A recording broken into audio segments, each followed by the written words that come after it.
Welcome to the Marshall Pruett podcast. In our Week in IndyCar series, we do have a fairly fun and packed episode for you. We're kicking off with Pato O'Ward. Just got back from Austria, where he made his FIA Formula 2 debut. Made it with MP Motorsports, which I have been trying to joke that that's actually my own team. It's not, unfortunately, but a last-minute, no testing, no anything debut in Austria at the Red Bull Ring. I would say valuable weekend in terms of education for young Pato. Also announced that he will be shifting the rest of his season priority to Japan, the Super Formula Series there. So those are the two primary things we speak on. Then you guys sent in a lot of great questions for him. Bit of a surprise last-minute guest following Pato, and that being another young Indy Lights champ. That being Pennsylvania's Sage Karam, who's going to be stepping in for Pato now that we know for sure he won't be back in the number 31 Carlin Racing Chevy. We don't believe he's going to be back for the rest of the year. He doesn't believe he will, but again, we'll see. But great to speak with Sage. We got a chance with a sponsor he's going to speak about, one I'd never heard of, that will allow him to get in the car for Toronto, and certainly hope to have him back on a more regular basis. Then we close with young Hunter McElrea, who I think it's pretty interesting lineage to know that he is born in California, flagged in terms of lineage New Zealand, raised in Australia, and happens to drive for last week's Road to Indy guest, team owner Augie Pabst III. So spent a good little while here with Hunter speaking about his shift to America. I think you're really going to enjoy the kid. He speaks on getting to meet five-time champion New Zealand's own Scott Dixon, and was texting with Dixie after we interviewed Hunter, and had some really nice things to say about him as well. So pretty cool to see. As usual, and as I try and make an audible each week on questions you send in for me, separate from my guests. And if you send in a lot, I tend to move those after them. If the list isn't too deep, I tend to just move those right up front. So that's what we're going to do this week. I'll get to those in just a moment. Definitely need to say thank you here to Cooper Tires and the Justice Brothers and TorontoMotorsports.com and Bell Racing Helmets USA for their ongoing and unwavering support. In particular, coming up here among all of them, we have something rather fun taking place in just a little over a week in Toronto, the actual home of one of our key partners and friends of the podcast, Derek Koska and his outfit there in Toronto. And looking at what they have coming, knowing that for them, the Toronto Indy race is truly their equivalent of the Indy 500. They're doing a big old turnout for that. So if you're going to be in Toronto, you're going to be attending the Toronto Indy event, please stop by. They are going big, so it's not just selling the usual stuff, t-shirts and stickers and you name it, hats. It's a pretty monstrous memorabilia thing that they're putting on. I wish I could be there. I will readily admit I don't have the money to buy any of it, but I can at least dream. But we're talking race-used helmets, fire suits, trophies, and a whole bunch of stuff. I saw some of the list of names. All this, again, authentic, real stuff. Paul Tracy, Tony Kanaan, Scott Dixon, Greg Moore, Dario Franchitti, Juan Montoya, Elio Castroneves, Alex Zanardi, Michael Andretti. It's going to be pretty serious. So normally when you get to show up to the track and you say, hey, cool, I want to buy a shirt or a hat or whatever, celebrating my favorite driver, you can do all those things. In particular, if your favorite driver is James Hinchcliffe or maybe Robert Wickens, this is just a rare chance to actually have some amazing memorabilia from IndyCar's past at the event itself that you can buy. So, yeah, I want all of it, but anyways, someone else needs it. So I'm recording this. We're at 9:47 p.m. California. And give you guys a little bit of an update. As you know, I do my best to bring you guys into my life, not just what I do for a living, being a sports writer and reporter, focusing on motorsports, but also, I figure you all probably hear enough of my voice and or maybe read enough of my stuff, see the videos or whatever to realize that try not to put too much of the home business into things. But as of late, some of you may know that my wife and I have been having some challenges of our own, and going to keep this super brief and then get to your questions. But yeah, it's been a long 24, 48 hours. About 3 o'clock this morning, had to call the local Fremont fire department and ambulance, call the police as well, which dispatched an ambulance, and had to admit my wife to the emergency room again. She's been enduring back pain, and maybe just pain in general, to a degree that I have never witnessed among anybody. And just having known a lot of people in my life, worked with a lot of people, drivers who've been in hellacious crashes, my father who went through cancer and lost that battle, and just having seen pain taking over someone's life and what it can be like. It's just been, insane comes to mind. It's been almost an out-of-body experience to witness the amount of pain she's been in for about a week now, 6 days or so with her back. You might know, if you might have heard in a recent episode about a month ago maybe, she underwent 2 back surgeries to alleviate the cancer that was attacking her discs and such. So it's just been, she spent her birthday on Saturday flat as a board, unable to move, just taking whatever the highest dose of meds we can get, and it's just not even close to being enough. So it's just been brutal. And again, none of this is being said for sympathy. I'm just sharing with you probably why you're not hearing my voice being super high and full of energy, because yesterday was a 23-hour day. We both got up at about 7, and I got home from the ER at 6 a.m., and I know she didn't get much sleep, so it's just been brutal. So we're hoping to get some direction on what new thing has happened, or what thing that we thought was going to be fixed with one of the previous surgeries in June maybe has gone wrong, gone backwards. But just thinking about the amount of pain she was in that kicked off this entire thing mid-May, that led to her being rushed to the ER while I was in Indy, and having seen her face and gotten a feel by FaceTime the amount of pain she was in. This is actually worse, like significantly worse. So just mentioning this because that's why you probably hear whatever it is in my voice that's a little bit different. Last thing I'll just mention on this, and it's just a further appreciation for how incredible she is as a human being. As I was driving home from the hospital here just 10 or 15 minutes ago, just trying to think, like, where does that come from? What is that? I mean, we see that in racing, right? Where did this performance come from? Where did this otherworldly performance, motivation, desire, where do you summon that from? And that's probably why we keep coming back, because there's no real immediate answer. It's a mystery, but it's, boy, is it a fascinating mystery to try and understand how willpower finds however many tenths are needed to put that thing on pole at where you go. How did you do that? That's just, it's that's not of this earth. Or an Alexander Rossi passing everything in sight. Alexander Rossi winning by 1,000,000 miles at Road America. How do you do that? What is that? I mean, we can't quantify it. We know it exists, but we can't quantify it. And that, again, fascinating. I think of that with my wife, and so that's what was coming to mind on the drive home.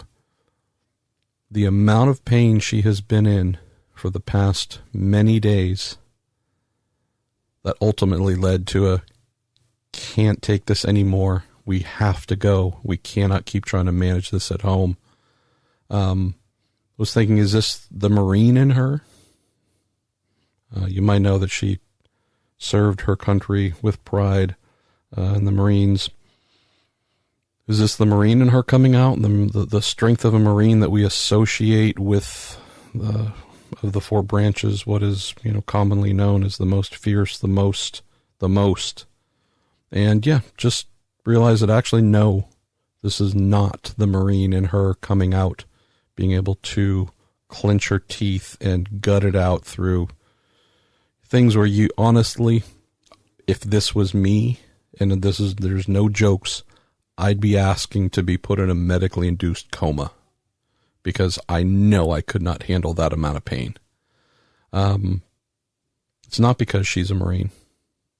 Those are the undefinable, amazing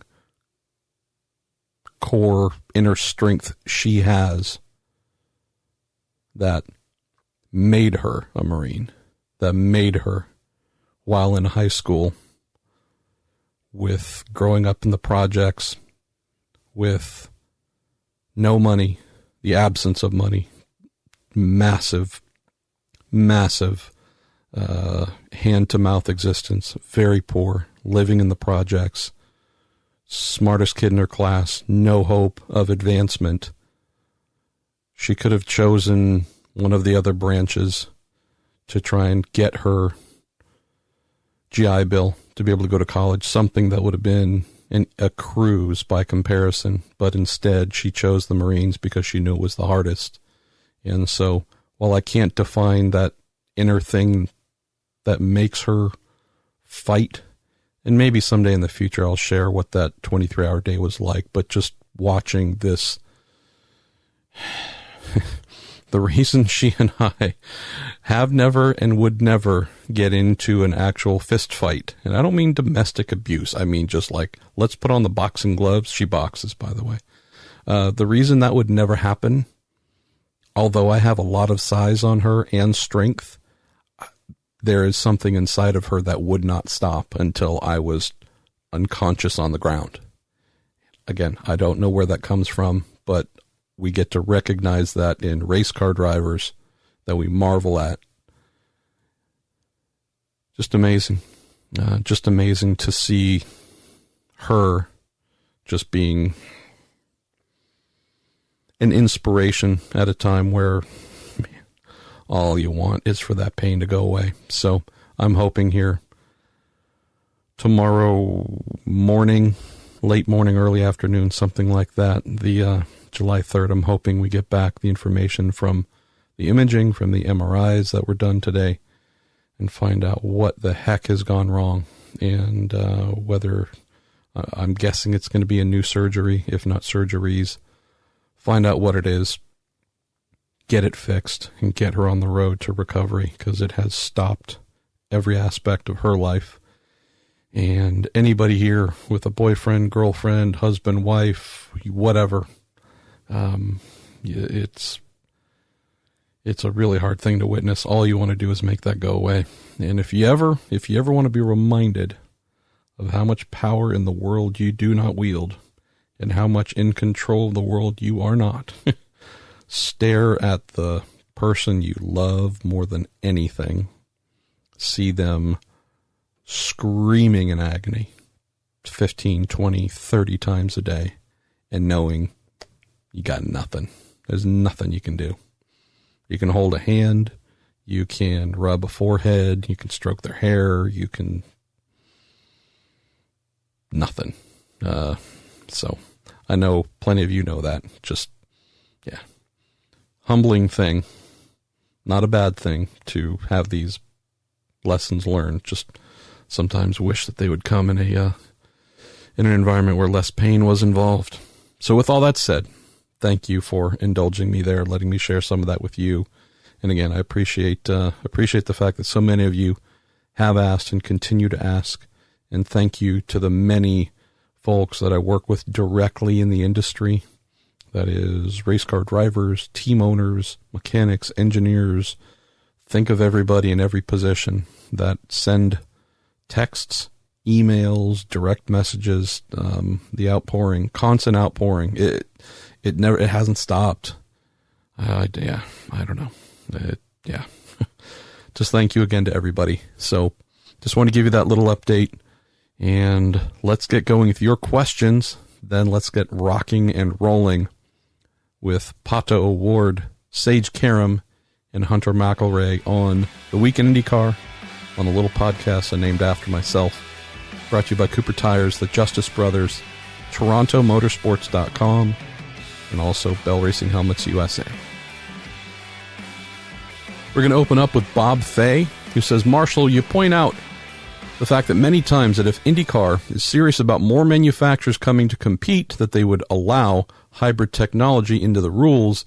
I've been thinking that for some time, and I always thought that the push-to-pass feature in IndyCar would be a perfect opportunity to use hybrid power to overtake. Is that a viable idea at all? I think it is, Bob. And I'm just prefacing this because it's like using the word allegedly, right? I can't say it's going to happen. Allegedly, I keep hearing from some pretty smart people that something hybrid might be coming. And whether that's 21 with the new engine or 22 with the new chassis and then packaged into that chassis, assisting the new 2.4 liter twin turbo V6 engines. Not sure. And hey, it may not happen at all. But if it were to happen, I think you might be on to exactly what it could be, Bob. I've heard that suggested as something that might happen. So instead of some hellacious LMP1 hybrid era stuff like we had from roughly 2013, 2014 through 2017, where, these LMP1 cars from Audi, from Porsche, from Toyota, would throw down, good Lord, 500, 600 plus horsepower, electric horsepower on top of the internal combustion engines. In some cases, the actual hybrid power deployment, we'll just call it electric horsepower, it was more than the combustion engine. I don't think we're talking anything like that, Bob. Those systems are big and heavy, and you can't really do that to an Indy car without sacrificing a lot of performance. The relative lightweight of an open-wheel car like an Indy car, that's a big part of its performance. And yeah, the goal is to go to higher horsepower engines, combustion engines, all that's great. But if you start bogging that down with an extra 50 pounds here and 75 there, it's going to start looking like me in a foot race, and we don't want that to happen. So I think if this were to happen, we might be talking something like that, where, if the roughly 40-ish horsepower that we talk about getting that push-to-pass boost to the Chevrolet power plants and the Honda engines, could it be a little bit more, 50, 60, 70? I don't know. But I've heard that might end up being it. The mindset of how it would be deployed if it were to happen, compared to here's crazy power, on demand, huge torque fill coming off of the corners. Turbo engines already have a lot of torque. Granted, there's usually turbo lags, so there could be a big instant fill coming off the corners if the series wanted to do that. Could it be on demand? Something where, if I'm thinking push to pass, I'm usually thinking you're accelerating harder to either get away or defend or try and catch up. Could there be some options on how one might use that push to pass button, so that if we're just talking a relatively brief deployment of 50 horsepower or whatever the number is, could that be something where you can try and use that, say have it for bottom end, top end, something like that? Because the big difference here, really something worth knowing, is that with the additional turbo boost that comes with push to pass, that stays with you for a certain amount of time, right? You can engage that, use that up. If we're just talking measurement, it's measured in seconds. How many seconds of push to pass? With hybrid boost, it's a finite thing. It's not, hey, I'm going to want 20 seconds of it, 40 seconds of it. Yeah, you can do that with turbo because it's just the electronics saying, hey, we're going to make more boost. We're going to allow more boost. This is a case where you're going to store, call it just electric horsepower in that battery. And then with that push to pass, you are deploying it and draining that battery right away till you can go into another braking zone and recharge it again. So it just might be an interesting thing for them to think about if they were to do this, since you really would be more picking and choosing a short burst where that electric horsepower helped you instead of, say, along the full front straight at Road America, where you're getting to chug along and just get that benefit the entire time. So could be interesting. The other note here is, of course, well, what about ovals? We're not braking at Indy. We're not going to be charging that up. I know that I've mentioned this a few times, but one of the solutions out there is something that is driven off of the turbocharger propeller shafts. And actually, it's just basically a spinning, a rotational type charging into a battery system there that could be deployed. That would then drain, obviously, some turbo boost and reaction from those turbos, but it does exist, has been used. It's an off-the-shelf solution that could be purchased. So, a couple things here for them to consider. Obviously, push to pass has not really been a big oval thing.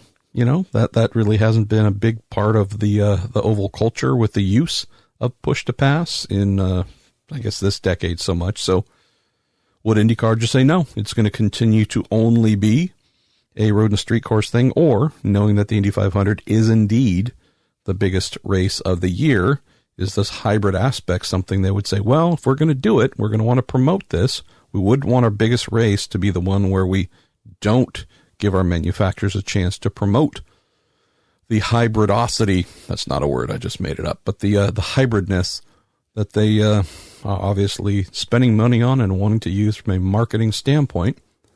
Let's go next to Jordan Darwin. Hey, Jordan. He says, hey, I read that Mario Andretti wrecked in one of the two-seaters earlier in June. How is he in the car? Not sure if he drove it at Road America, but know that he had not done it in a few rounds to start the race. I heard a little something about it, Jordan, and this is just me apologizing. Not being in the air heading to the races as I normally am. These are the little minutia bits that I usually pick up on and commit to memory. Heard a little something about it. Really did not bother to go and learn more. So, I failed you, Jordan. I'm sorry, buddy. Let's go to Ben Cohen. It says, MP, can you explain the thought process of IndyCar with the schedule and its breaks in the schedule? It says, I understand that it would be difficult to run each weekend and teams need breaks, etc., but it always seems odd to me that there are these large 3-week breaks in between races throughout the season. Well, interesting one, Ben. If I am thinking about what we're just coming off of, which is truly grueling and punishing stretch, this couple of week break is, I know it's something that teams are just so thankful, beyond thankful to have. There's also been a test or two that will have been completed during this break. So that's another thing that, believe it or not, although many teams are thoroughly exhausted, we do have a case where, since we don't have many significant holes in the calendar once we get going from start to finish, the few opportunities they have to go do private testing, they're going to fill usually at least one or two of these windows with those private tests. Another thing, too, and I realize it might be semantics or pedantic or something with a tick at the end. We had the Road America race on the 22nd and 23rd of June. We obviously had last weekend, the 29th and 30th, which was off. We're going to have this weekend, the 6th and 7th, that is off, followed by Toronto. So at least the way my brain works, it's 2 weekends off. And that's still not a ton for people who haven't seen family, kids, dogs, very much. So I think I'm okay with the gaps here. I mean, if we look at how the weekend, Jesus, sorry guys, my brain's a little fried. I could go through and try and edit all this stuff out, but it'd take me forever. So please bear with me. We opened the season in St. Pete, March 10th. There was 1 weekend off. Then we raced the following weekend. So call it, 14 days afterwards. We raced again in Coda. We then raced approximately same kind of 14 days later in Barber. The following weekend, we were in Long Beach. We then had 3+ weeks off until, might even been a little bit longer, to the Indy Grand Prix. Obviously, we had the end of April rookie orientation program at Indianapolis, so that was something where teams didn't get a whole lot of time truly off, and also considering that they also needed to complete chassis modifications to install or finish up the installation and build of their speedway cars with the new advanced frontal protection device that had the tubs needed to get stripped down, go out, have a lot of new bulkhead type stuff built in to mount it, etc. Right? So I realize that as a racing fan, it's just looking at going, hey, you raced April 14th, then you didn't race till April 11th. That's a big gap. No question. Just knowing that on the behind the scenes side, there really truly was not much of a break. So we then run through the GP, the Indy 500, then go straight into a double header at Detroit. Why? Because we just want to cripple people even more. And then, hey, guess what? No, not a big break. We race Saturday. We're on track Thursday in Texas, race Saturday night. And then we get a weekend off. Seems like a third of the drivers are racing at Le Mans the following weekend. And then we went to Road America. And then we get this little break here. Honestly, this is the big thing folks are looking forward to. A little bit of time off before Toronto. Then go straight into Iowa. Then go straight into Mid-Ohio. Then finally another break. And that one there between July 28th, Ben, and August 18 at Pocono, that's maybe the one where I would have to agree that, yeah, that one seems like we're taking a little bit of excessive time off. Also knowing the amount of races that we have on the calendar and some of the, what they call the date equity, we know the middle of July is going to be Toronto. We know that the final weekend of July, and or the first, August 1st or 2nd, something in that range is going to be Mid-Ohio. Some of these things too are just building tradition. So I get, it's that third weekend in June we know now is going to be Road America. I'm okay with some of these gaps here. And then, but again, realizing that, well, we do get a quick little relative break. A nice one, though, leading into Pocono. Right after Pocono, the following weekend's Gateway. Following weekend after that's Portland. And then we have a couple weeks until we go to Monterey for the finale. So I hear you. I know that we'd love to have stuff every weekend if possible. I'll just throw this out as maybe a consideration if there's any possibility here. It is awesome. It truly is awesome to have the Road to Indy partnering with IndyCar at as many venues as possible. I know the turnouts wouldn't be huge, and I realize this would not necessarily be a big financial winner, but is it possible during some of these gaps where we have a couple weeks, 2-3 weeks, to say, hey, why don't we pack up all 3 tiers of the Road to Indy plus the Global MX-5 Cup, the Mazda Miatas that put on one of the best shows in all of motor racing, which is sanctioned by IndyCar, package that up and say, hey, we're going to go somewhere that IndyCar doesn't go, right? Name a track that you missed that we once went to. Probably not an oval, but is it going to be Seattle, right? The old Seattle Raceway. Boy, that hasn't been used much. Could we do something in the Fontana infield? Could it, again, I'm just totally spitballing things here. A lot of it could be nonsense.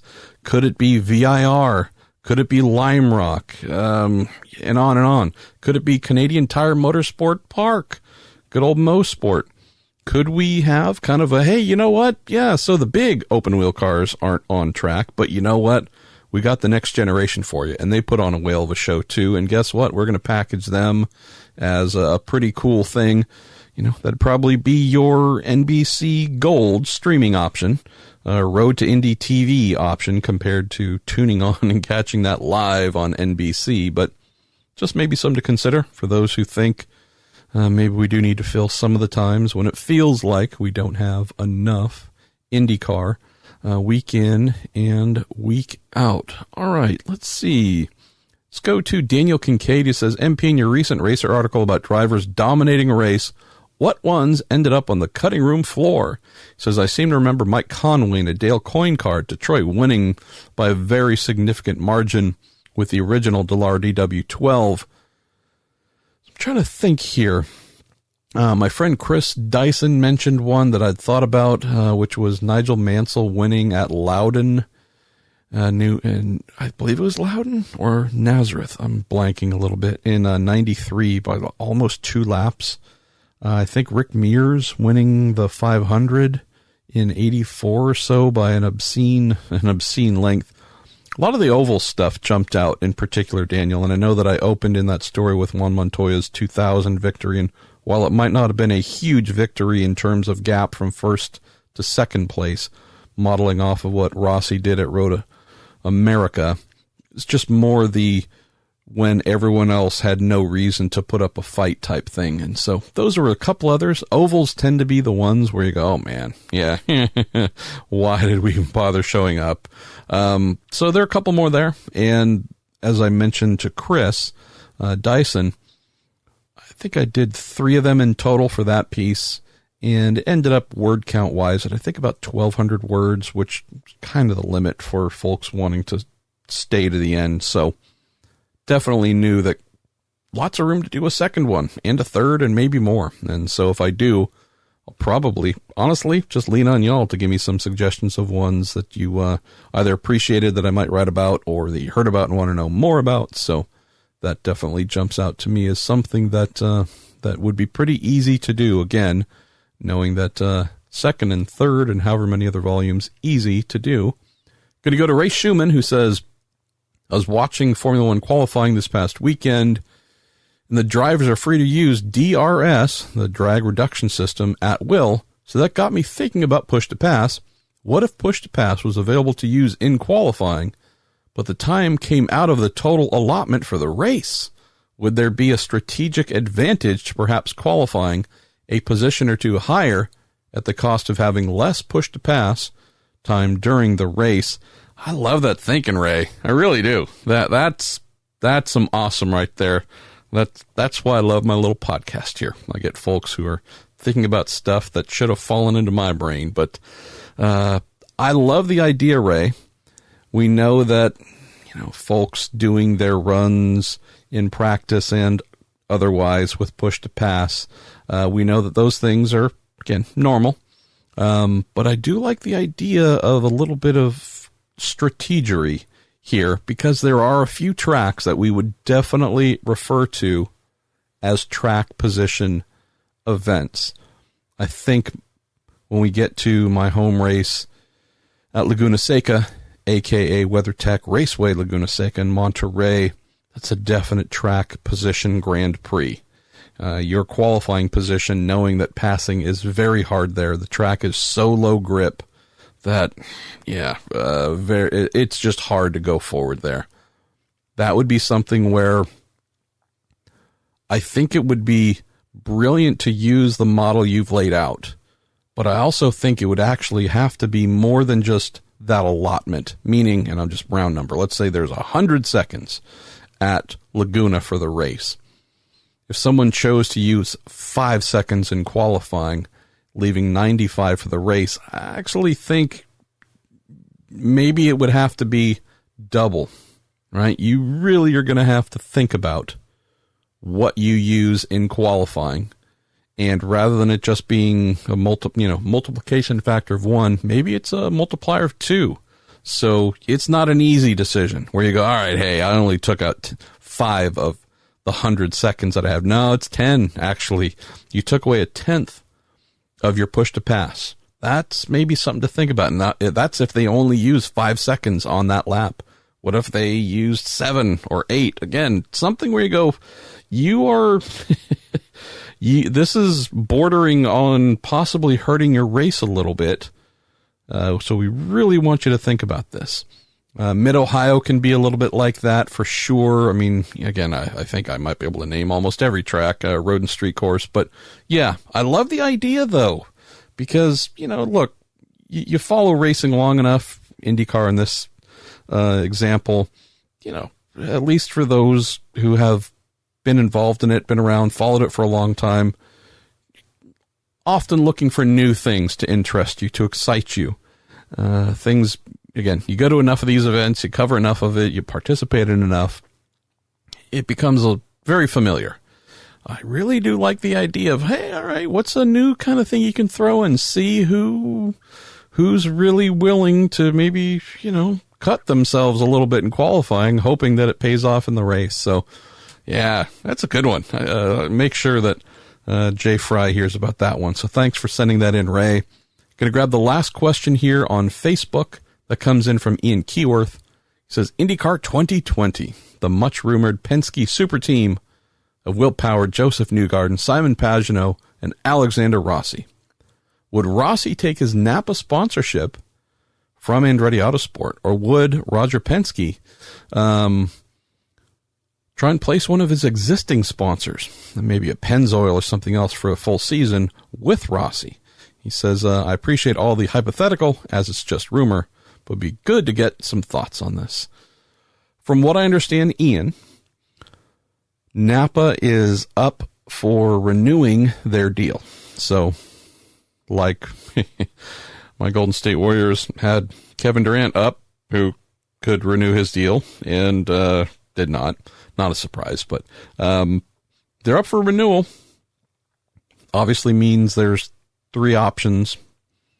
Renew and stay with Andretti. Don't renew with Andretti, possibly sign something brand new with someone else, or renew with no one, sign nothing new, leave the sport. We hope it's not the latter. Interesting, though, because I believe, although I haven't seen, lots of TV commercials or otherwise attaching Alexander Rossi to Napa, they still are pretty darn proud of him. Just looking from a social media presence, Napa seems to be rather engaged in their participation with young Mr. Rossi. So I do believe, Ian, that if Alexander were to go to another team, that Napa would be interested, provided they want to continue in IndyCar, in maintaining their association with him. Gets into a little bit of a tricky thing here, in that it's one thing for a team to, I'm not saying poach a driver. I mean, look, Rossi is a free agent. Free will. That man can choose whatever it is that he wants to do. That tends to be somewhat accepted between teams. Hey, you got my guy, but he was, you didn't steal him. But, doesn't make me happy, but okay, that happens. It's another thing when you see a sponsor on one of IndyCar's big 3 teams move to another team with that same driver. That gets a little muddier, a little uglier, Ian. And so again, if Napa were to do that, that would be their choice. But just saying, in terms of neighborly behavior, although this is sport and no one does it to be good neighbors, that might be an extra bitter pill to swallow. What I don't know is Napa's sponsorship model with Andretti Autosport. So knowing how heavy business-to-business relationships happen to be with Andretti, the underpinning of everything they do is B2B. I don't know what Napa represents to the team in that regard and what they get back. So what I don't know is Napa writing a big check for everything, a small check, and leveraging mostly B2B value that then comes back in monies from other partners to Andretti, or is it all B2B? And so since I don't know those things, it's hard to say, would whatever Napa has with Andretti then be of value to Team Penske and their models? And I know for a fact, I mean, just about every IndyCar team has some sort of central B2B relationship with a sponsor that is heavily B2B driven. What I don't know is if that model, whatever it is that they have with Andretti, that probably leans in the B2B direction, would actually have some sort of value to Penske, and or Penske could offer similar, if not greater value to Napa. You might say, well, hey, Napa sells a lot of things. Roger Penske has a trillion auto dealerships, and he has his rental leasing company. And, there's probably some very easy ways to think about how a relationship on a B2B level between RP and Napa could be an awesome thing. Overstating the obvious here that I've said many times, my racer brother, Robin Miller, has said, I really hope this doesn't happen in Rossi and Napa leaving. I love the big three that we have right now, and I want to see this play out. Honestly, a lot like my Warriors. Had a couple of really good years with Durant, amazing years with Durant, I should say, and would love to have seen that continued. It's going to have to be some restructuring, though, on the home front here on my favorite basketball team, my home basketball team. But I'm hoping we do not have the IndyCar equivalent of the Brooklyn freaking Nets getting KD. Team Penske's not the Brooklyn Nets by any stretch, but this would be a bit of a blockbuster if it wasn't just the driver, but also the sponsor that's been with him during his Andretti career. So we'll see what plays out here, Ian. It's fascinating.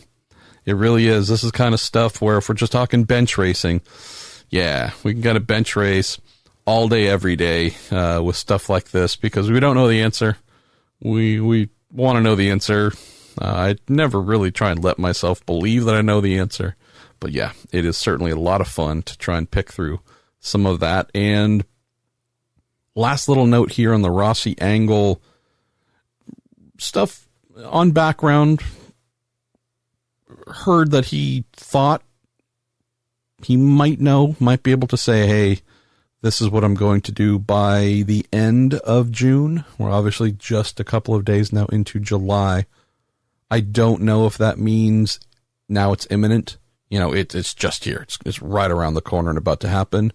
Or if this means that we are indeed going to just have a little bit of a delay. It's going to be a little bit longer for him to figure out whatever the step is, wherever he is going to end up going. So not totally sure what it means. I don't take the fact that we don't have an answer as meaning there's something wrong. Could be a case of maybe everything is not as black and white laid out exactly. Now I have everything in front of me on the table. I can pick from one and off we go. So we'll see. We will see. We will see.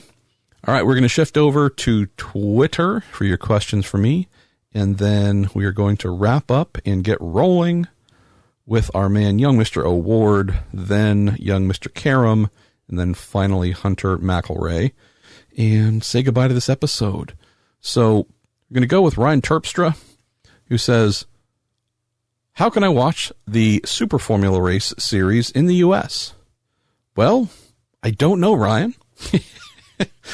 I would highly suggest taking that question and pasting it into Google, because it will probably, I'm hoping, be able to tell you exactly what you need to be able to figure that out if there is an answer. I can't guarantee there happens to be, but hopefully there's something there for you to find. Ryan also threw in a couple of other questions here about 29, but that's okay. Look, I love when my listeners are heavily engaged.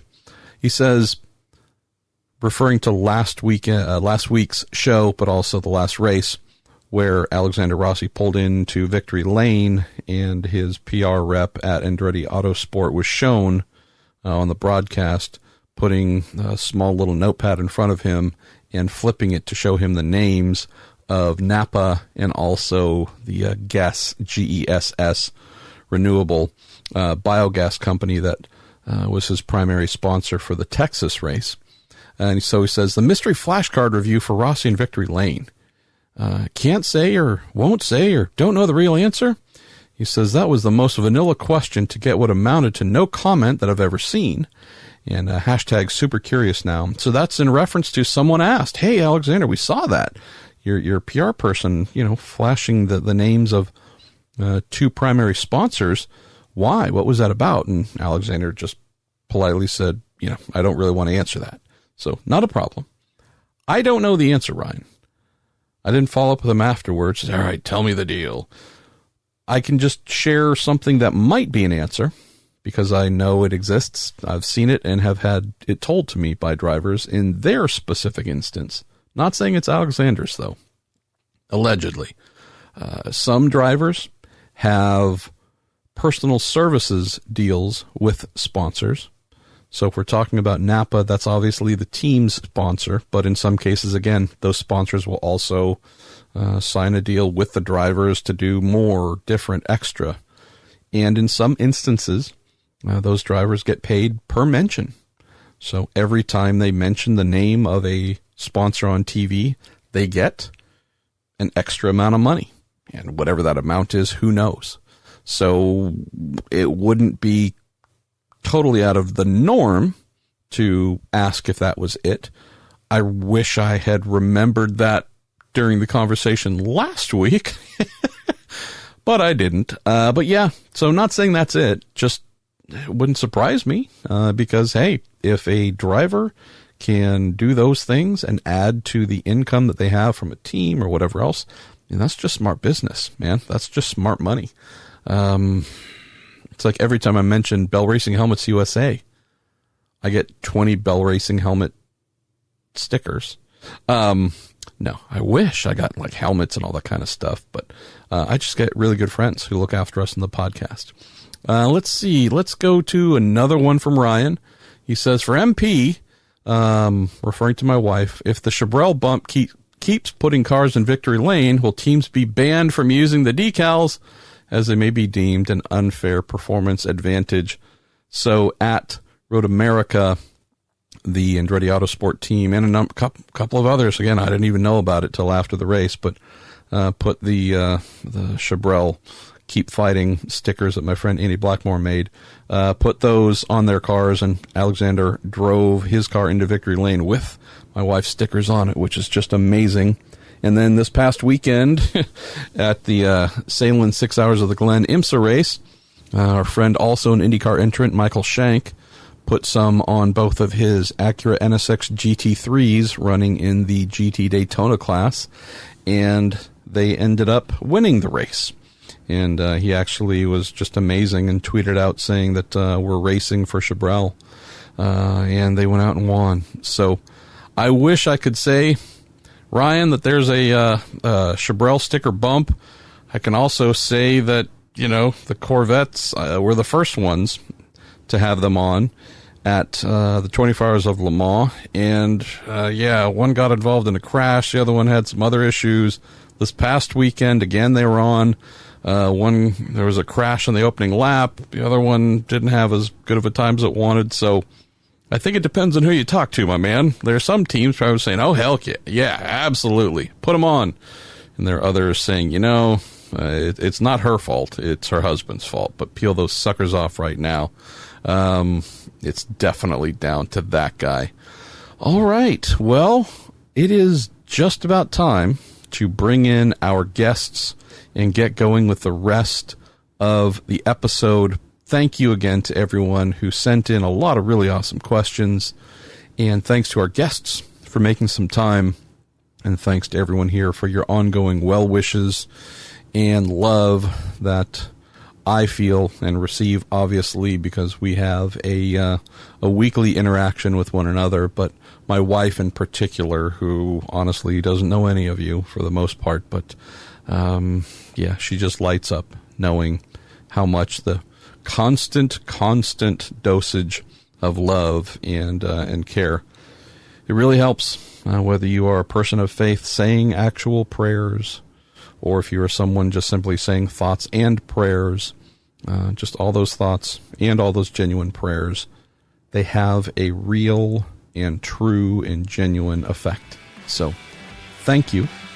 And let's get rocking and rolling with our man, the happiest little tail wagging puppy in the world, Pato O'Ward. Pato Award, do you even know what time zone you're in?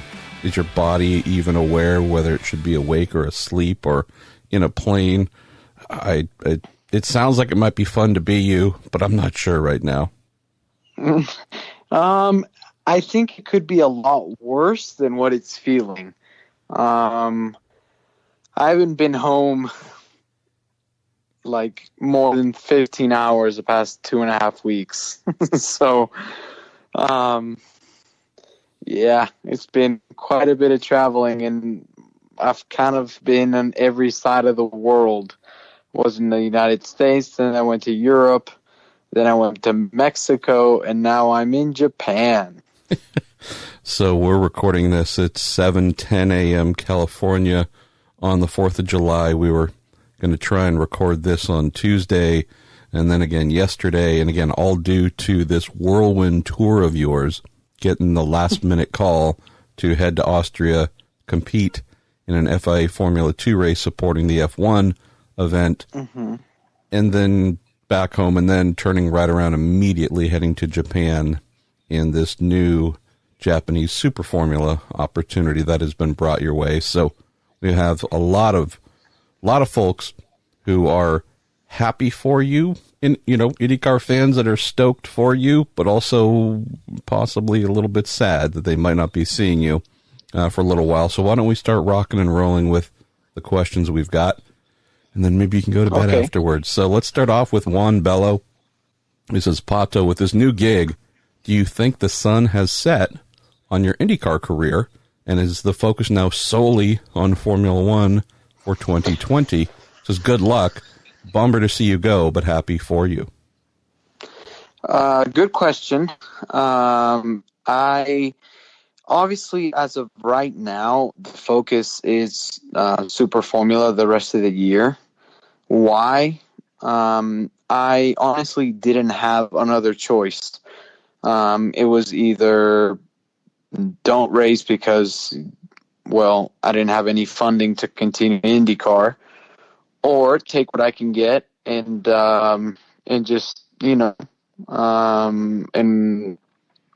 do the best I can in whatever, Red Bull wants to send me to. And in this case, it's Super Formula, and it's for preparation for a possible future Formula One seat. And it's an opportunity too big not to take. And yeah, that's why I signed the whole Red Bull deal for a reason. It's because I don't have any secure backing and wasn't sure what my future was going to be like. So I said, you know what? Someone as big as Red Bull is, reaching out and trying to help. So might as well take the opportunity, because I know for sure if I didn't take it, I'd be kicking myself, years, when years, start to go by and say, what would have happened if I did take it? So I say, you know what? This is what I'm doing, and full-fledged forward.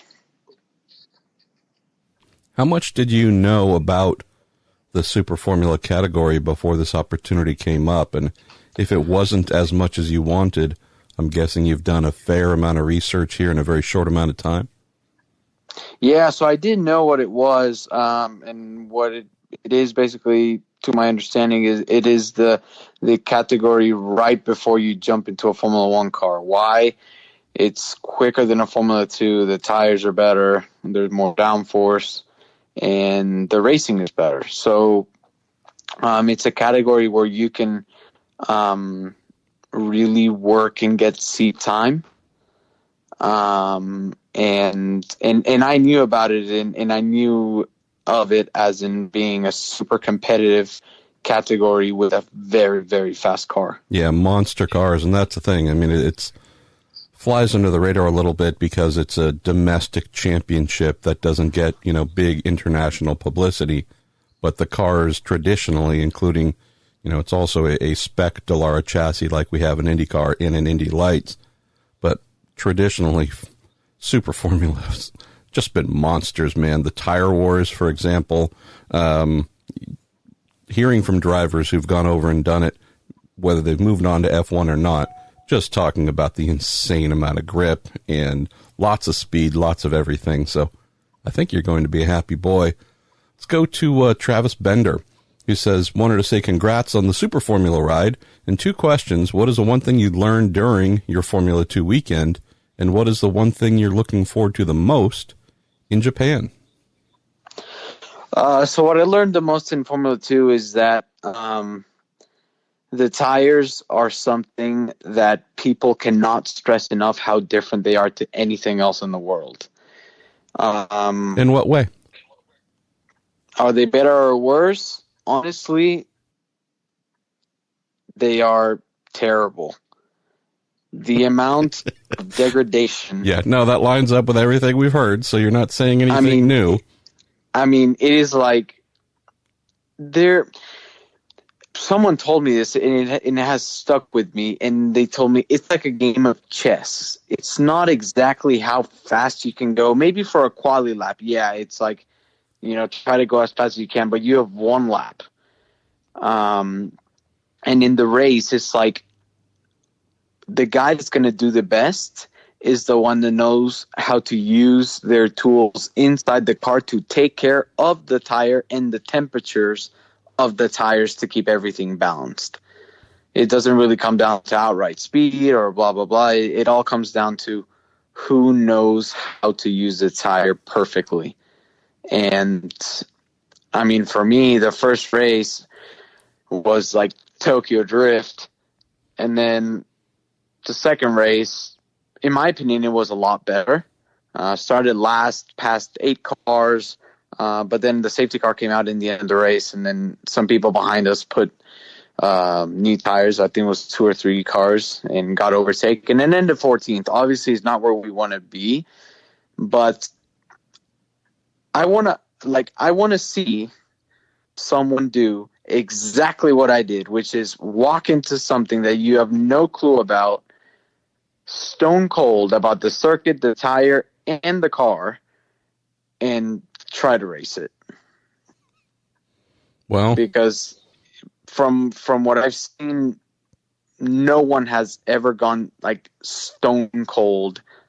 Maybe stone cold in the Formula 2 car, but they've driven a GP3 or an F3. But for someone that literally, I don't think cold gets even close to what I did. And that's what made it extremely, extremely difficult. We have a little bit of something similar here. This comes in from Deruslar on Twitter. It says, after experiencing the Pirelli tires, how different do you think the racing in IndyCar would be if they ran tires with similar characteristics? Would drivers be able to run as hard and as close if they had to manage the super drop-off in performance that the Pirellis have? Honestly, in my opinion, it really eliminates the purpose of a racing driver, having tires that degrade so fast. The instinct and the purpose of a fast racing driver is full send, and just try to go faster every lap. It's not managed tires. It's not, I have to take care of this, take care of that, because then, no, it's full blast.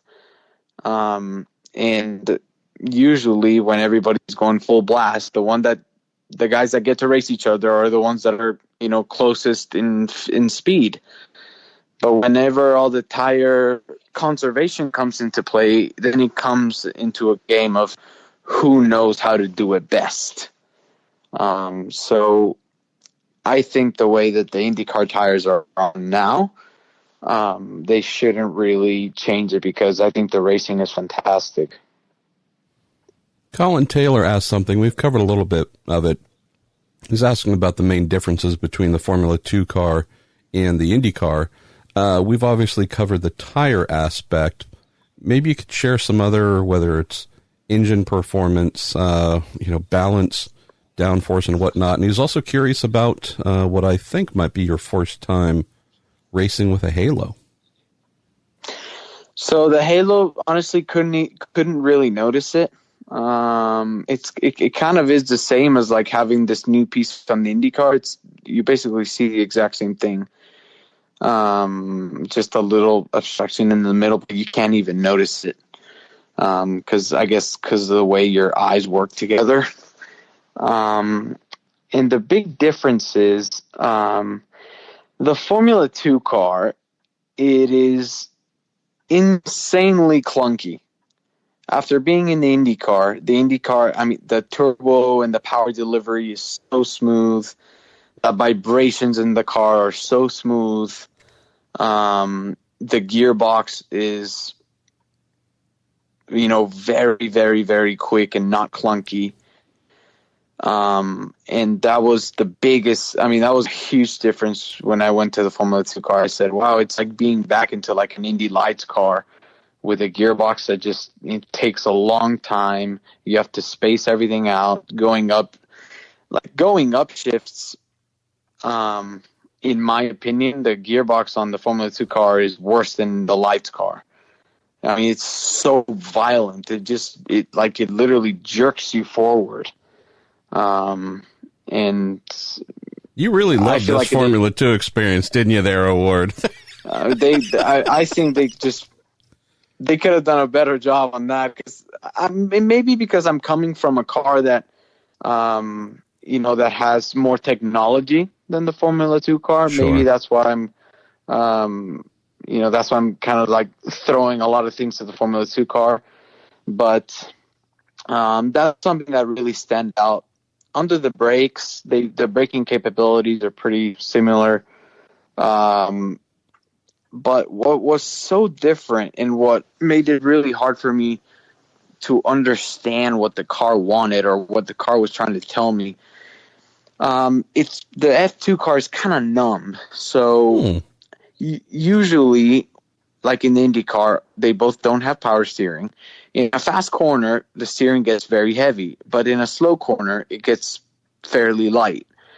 In this car, the differences were almost nothing. It was, hard like it's supposed to be in a fast corner. But in a slow corner, I found it just very, very hard. And usually, like your second instinct, whenever you feel the wheel is heavy, you're like, oh, there's a bunch of grip.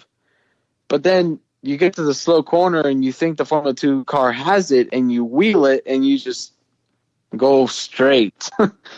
So it was a lot of differences to try and adjust to in like 10 flyers because of the way the Pirelli works. You have to go out, you prepare, flyer, cool down, box. So there isn't, and then the set is done. So there isn't really much chance to get consistent laps and just continue working. That's what I think made it so hard. But I feel like if I jump into it again in the next weekend, I'm going to be a lot better than what I was this past weekend. Wow. Well, let's move on let's go to Joey of the Priuses, who asks, how helpful was it last weekend to have former Ed Carpenter Racing and recent Rahal Letterman Lanigan Indy 500 driver Jordan King as your teammate, the only other driver on the F2 grid with experience driving the modern IndyCar? It was fantastic. It was great. It was great to have someone like Jordan that's driven both to give me a few pointers of what the F2 car is like, and we seem to agree on a lot of points. And this new Formula 2 car is quite different to the older GP2 car. So obviously Jordan has driven both, so he can compare them a lot better. But it was very nice to have someone kind of just to tell me what to expect, Let's go to Corey Matthews Pato, who asks or says, happy for you and everything that you've been able to have achieved this year. Corey's also curious, though, if you can discuss where you are at mentally. We've got a few more questions coming that kind of might feed the question that Corey is posing, knowing that this year in particular, coming off of a really amazing 2018 run to win the Indy Lights Championship, this is going to be your, third series you've competed in once you do your first Super Formula race, and we are barely halfway through the year. Yeah, no,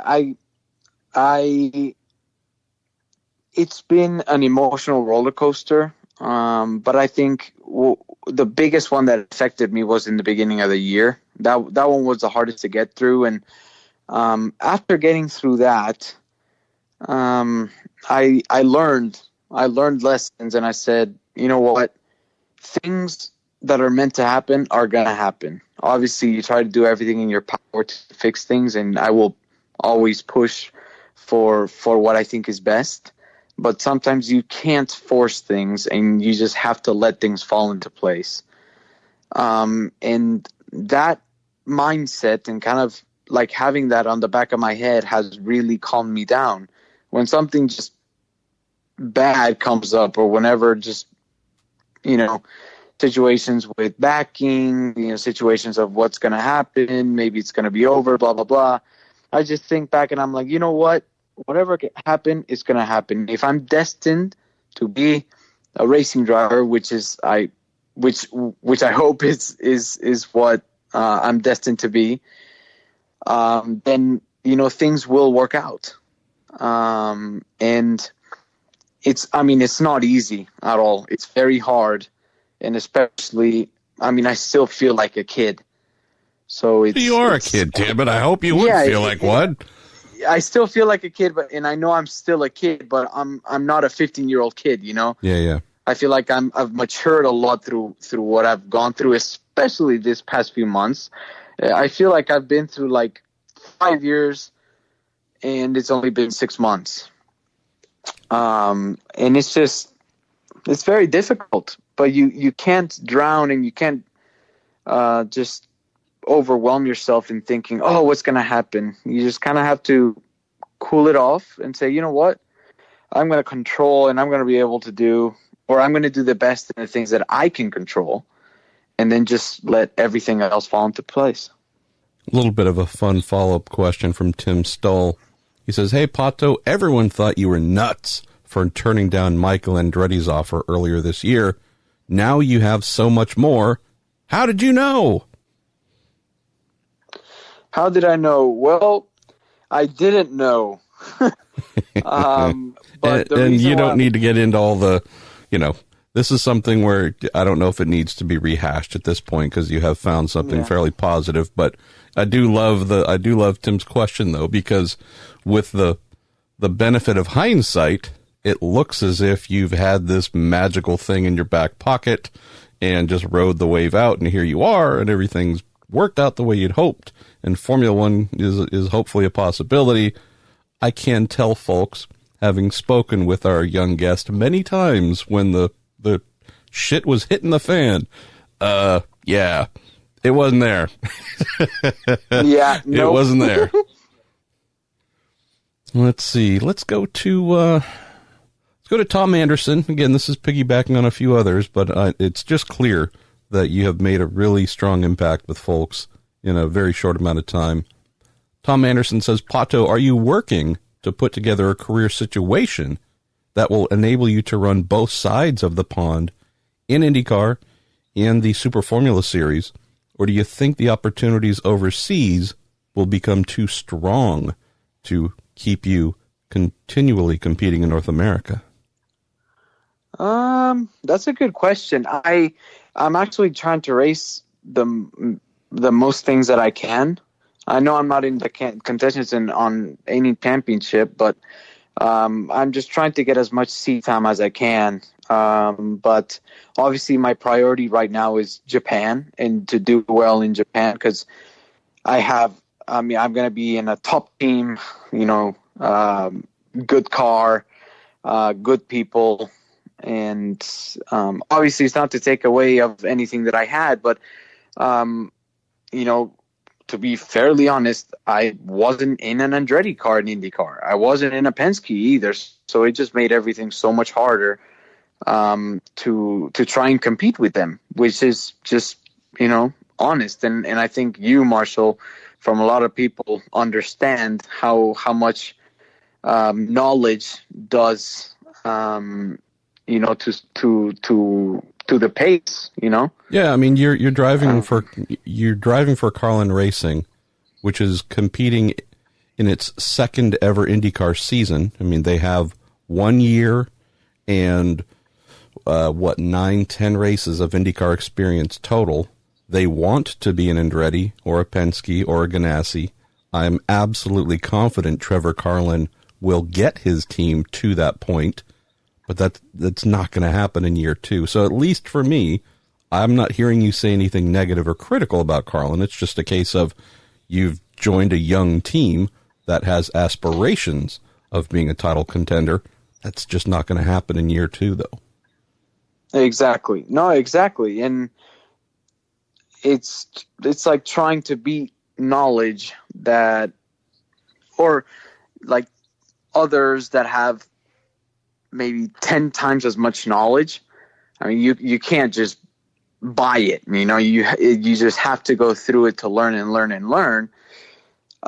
So I've been lucky with the opportunity with Super Formula that I've come into a team that has a lot of experience, a lot of knowledge, and there's very good people behind it.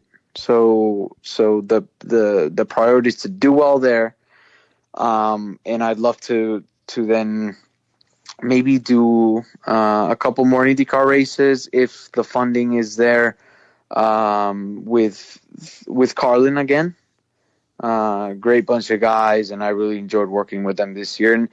And I feel like we haven't gotten the result that we deserve. Some of the results haven't been there, and it's not because hard work is missing. I think we've worked as hard or harder than anybody else, but just circumstances that we couldn't control sometimes just, sent our race backwards. But I'd love to give them a result before the year ends, and then just do fantastic in Super Formula, and then maybe a couple Formula 2 races. Not really sure what can come up. Right now, the only thing confirmed is Japan. Going to sign you up for a couple of 24 Hours of Lemons races. See how you do in $500 junkers. I'm going to take Chris Ward's question here and shape it a little bit because some of it's been asked previously. He asked what excites you most about your opportunity in Japan. Let me shift that, though, Pato, to knowing, for example, you came into Austria last weekend, no sim time, no anything. What do you know is planned to try and get you prepared for to finish out the Super Formula season in terms of learning a whole bunch of new tracks? I know you probably couldn't tell me the rest of the tracks you're going to be on, nor can I. There's a lot for you to learn, and I know you don't, nor would Red Bull want you to go in completely cold yet again.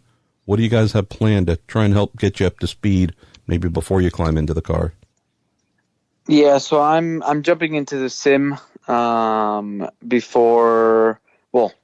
to jump into the sim before every single race weekend in the Super Formula, at least just to know where the track goes. Obviously, a sim is not the same as in real life, but you get an idea of what the track is like and some of the up and downhill things that you can't see on an onboard video. And it just makes everything just a bit easier whenever you roll out on track, because it's going to be a new car as well, so it's going to take some time to learn the car. Chris also wonders if you can talk about it, if whatever contractually you might have going on, if you think there might be opportunities for you to return and do the Indy 500 in the coming years. So right now I have nothing. And obviously if I'm in a Formula One seat, it's not going to be possible to do the 500. But if the question is, would I enjoy to go back? I'd love to go back and actually race in it. Yes. Yes. And Damian Vanderheiden asks, Pato, which do you want to race more and win more, Monaco or the Indy 500?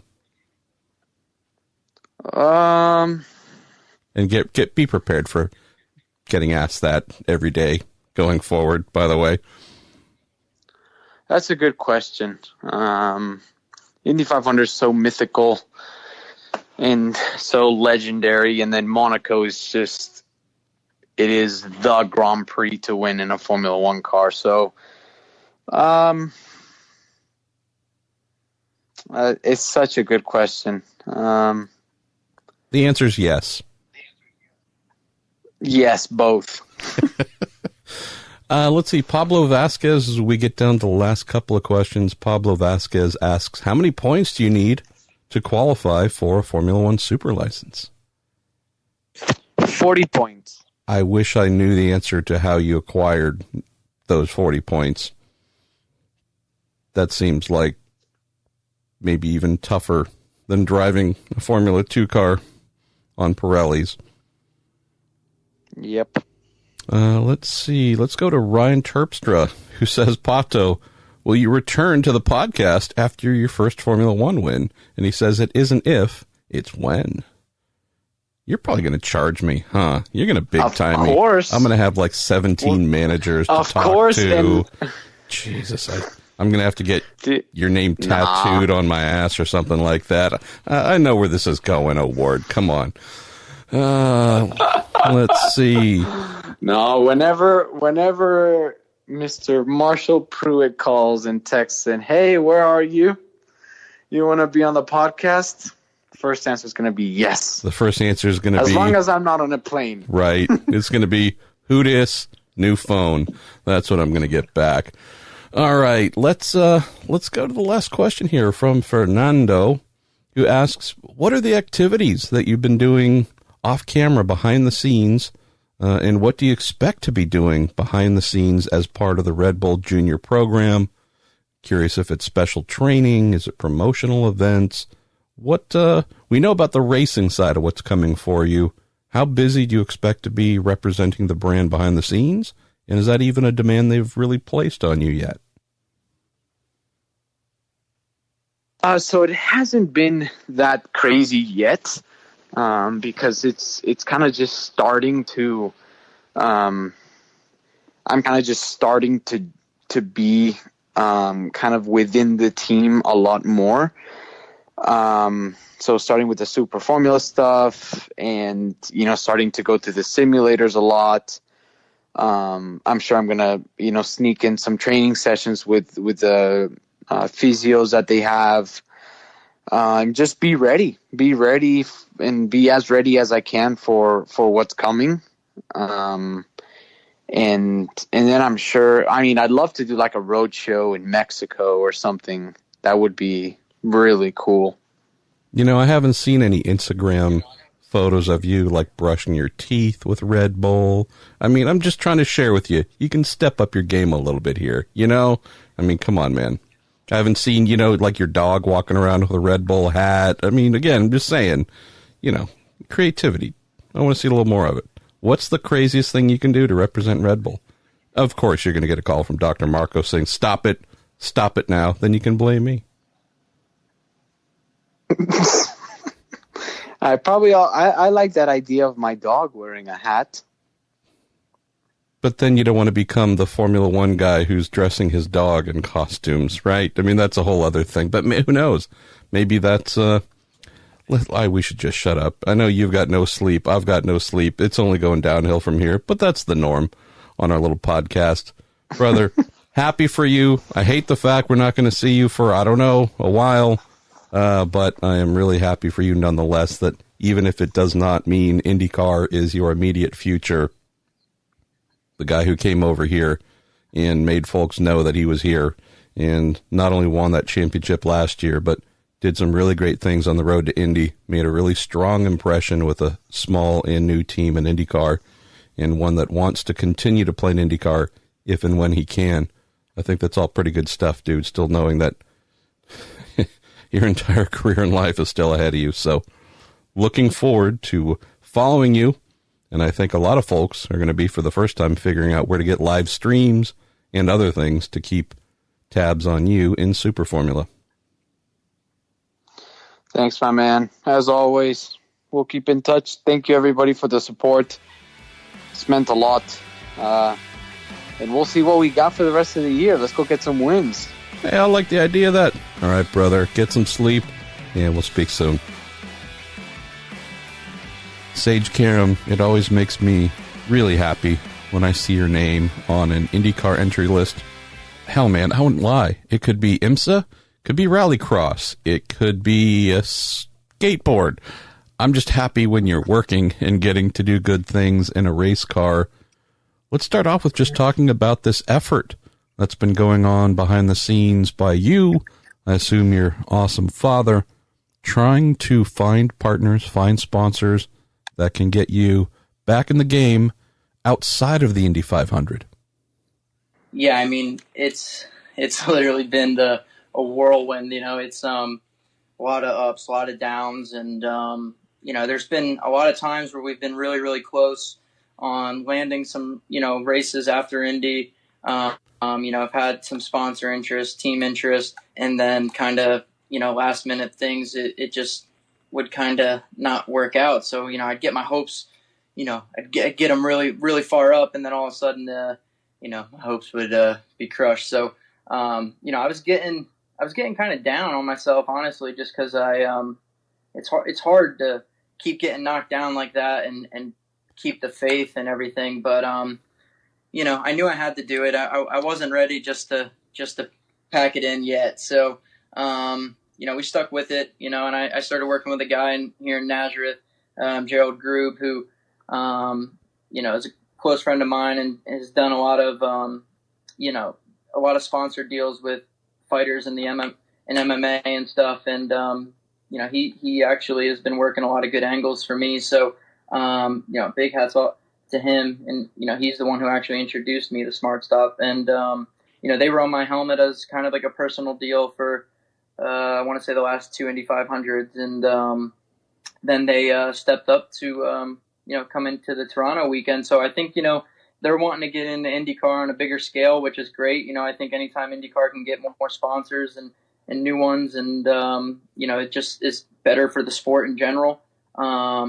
So, they wanted to get their feet wet in it. And, Toronto and street course, it's definitely a cool vibe race, and it's definitely a cool one to be a part of. So, it's a perfect opportunity for them. They're opening a hub to their company out there. So, this is one they definitely had on the radar. And, I'm just really happy that Carlin gave me the opportunity and we could get it all worked out. I love the look of the car. As I think a few folks pointed out, it reminds some folks of the old ethanol-sponsored Indy cars, but that soft baby blue, and I don't know if baby green is a thing, but the blue and green is a really beautiful thing. So I can't wait to see that pictures of the car on track here shortly. You mentioned Carlin.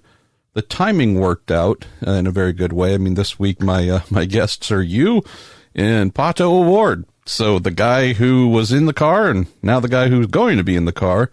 Why Carlin? When, again, in theory, you might have been able to go to a Juncos. Maybe Bobby Rahal could have put a third car on track. Or, we can name a few other teams. Maybe an Ed Carpenter could have. What led you to Carlin? In all honesty, I was looking around and, contact a couple team owners, but like you said, it was kind of a timing thing, with Pato having to go off overseas and go racing over there. They had a seat that was open. There were teams that didn't really have, crews ready to do another car and stuff like that. So it all just kind of worked out perfect. And I wanted to be in a Chevy, just because every IndyCar race I've been in has been in a Chevy. Sure. So that made sense to me as well. And they're a really respected team. So, to be part of an organization like that, is definitely a positive and something I really, really look forward to. But, it's going to be a challenge no matter what team I was going to be with, just because of, I haven't been in a car in so long, and and on a road course. It's been since 2015. So Mid-Ohio, 2015, brother. So, yeah, I mean, we're timing-wise, you're within about 2 weeks of, 4 or 5 years. You know, you're spot on when you say it's been a little while. Yeah, and I think the last street course I did was Detroit of that year, too. So, I mean, you know, it's been a while. I didn't even race, you know, Toronto when I was with Ganassi. So I've never drove an IndyCar around Toronto. And the last time I drove there was in an Indy Lights car. And that's when, you know, the last section of the track was a bit different. So, yeah, gonna be a challenge, but definitely one I'm looking forward to. Never easy with you, Karam. But I love the fact that you love the fight, man. Let's talk about the car you're stepping into. So I know that Pato, in terms of finishing record, has not had everything that he would have wanted this year in the number 31 Chevy. But if we disregard whatever position he's been in at the end of many of the road and street courses, we can say for sure, I mean, obviously he had that 8th at Circuit of the Americas to open with the team, but we've seen some very impressive qualifying sessions for Pato, practice sessions as well, kind of been in or around the top 12, seemingly the majority of the time. I'm guessing that gives you at least a pretty good feeling of confidence coming in, knowing that this car, in its previous operator's hands, has been capable of getting up there and mixing it with some of the bigger teams. Yeah, I'm pretty sure at Detroit, I think Pato, you know, qualified inside the top 10. So, I mean, that, you know, that's obviously a big, you know, confidence boost as far as going into a team, knowing that, you know, it can produce, you know, good results. And, you know, I'm just going to have to figure it out.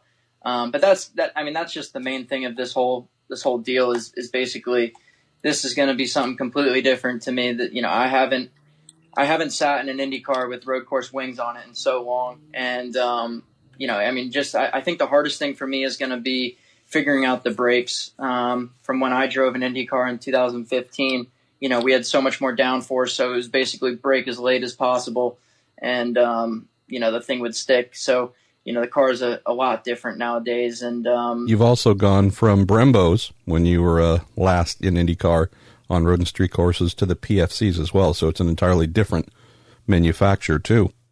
Yeah, right. So, I mean, there's a lot of different elements that I'm going to have to deal with. And I've been obviously following along with what's going on with all the race weekends and stuff. It looks like, you know, tire deg is a bit bigger this year from what I've been used to. So, you know, there's definitely a lot of things that I'm going to have to just learn on the fly. And, you know, unfortunately, it's not like you have, you know, like 2 full days of just turning as many laps as you want to figure it out. You got to learn it pretty quick. So, you know, but the team, like I said, is super professional. Like, you know, they got Jonathan George, driver coaching over there that, you know, I worked with, and Skip Barber. So, you know, just stuff like that really, really helps out and goes a long way. You know, I got Max Chilton as a teammate who has plenty of experience for me to, you know, pick his mind. You know, I think I'm going to be able to get on the sim down in Charlotte, Great. You know, the day before I head out to Toronto. So, you know, hopefully that helps. It definitely helped me. I did that when I was at Ganassi. You know, I never been to Detroit, never drove an Indy car around Detroit, any car around Detroit, went down there on the sim, and we were P2 on the first session. So, I'm a big believer in sims, and that's just, you know, that was just another example of why I think sims are such a you know, a beneficial thing for drivers and getting prepared. You know, mention one other change since you were last in IndyCar, again, road and street course. I know obviously you've interacted with him at the Indy 500, but you mentioned not being able to get a ton of time on track at Toronto. Well, IndyCar race director Kyle Novak, little secret, he doesn't mind if you keep going after they wave the checkered flag on the session. So just do all the laps you want, man. No issues at all. Yeah, I might just have to take advantage of that. Just don't tell him, and then when the police arrest you, just don't tell him I'm the one who said that. Let's talk about career-wise, Sage. So at least for me, as one of the monkeys writing and reporting about IndyCar, the great story here isn't just that you are back in IndyCar, going to Toronto with Carlin. It's what we opened with. Hey, he hasn't given up.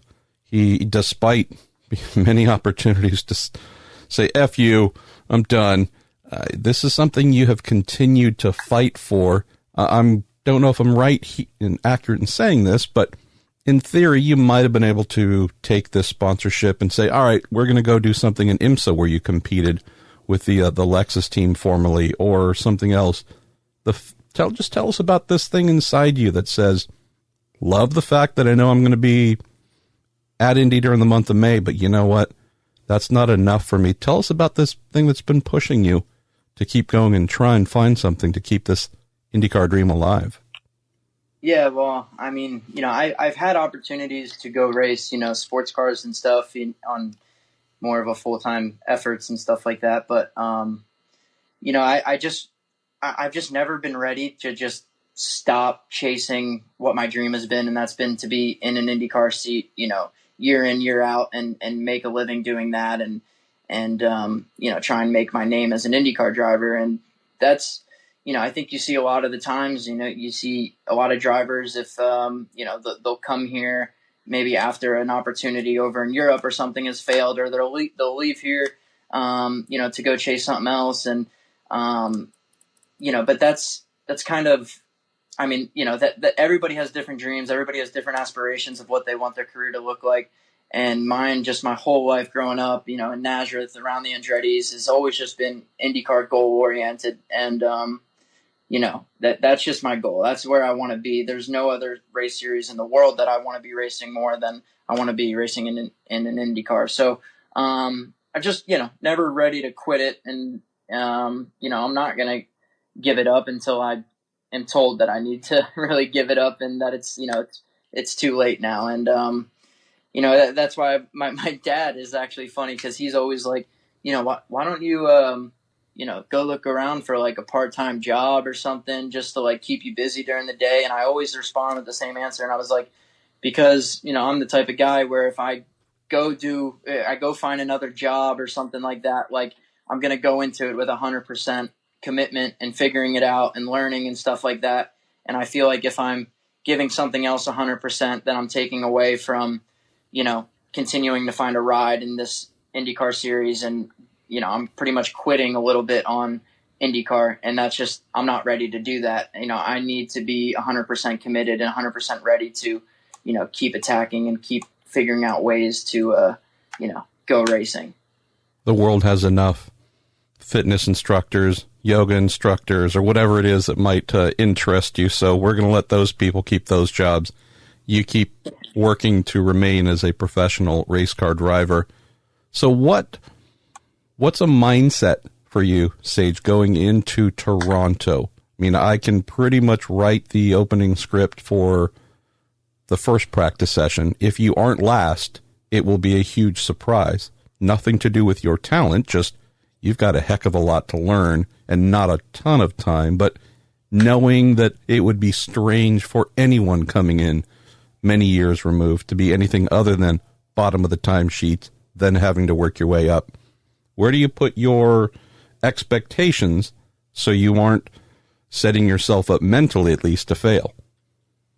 Yeah, well, I think, that's actually like a benefit for me is I think that's what everybody is kind of expecting, is that I'm going to go in there and be, well off the pace and, basically a write-off all weekend. And, I'm going to be the guy that's going to be the first one to lap down and stuff like that, whatever. But, that doesn't really add pressure. That kind of just takes it away. And anything else you do on, better than that is a plus. But, that's just not the type, I guess that's just not the type of competitor or driver that I've always been. I've always wanted to go in and do the best job possible, no matter what race car I'm in or any race I'm in. And, I can tell you, like, do I expect to be at the bottom, towards the bottom of the charts the first session? Like, probably. But am I, even though I kind of think that's how it will be the first session, I'm not going to be happy with that, obviously. So I'm going to do whatever I can to make sure that doesn't happen. And, but at the same token, I've waited so long for an opportunity to race another IndyCar race on a road course after the 500 that you know, I want to make the absolute best of this opportunity. And I've been doing everything in my power to make sure that I've been ready for this call. And, yeah, I mean, I'm going to try and go in there and, you know, open up some eyes, you know, because this is an opportunity that I don't get much of. And, you know, it could turn into something bigger down the road if you know, perform at a high level. So, you know, I'm gonna go in there with you know, the intentions of, you know, that I'm gonna do well, and that's all I can really do.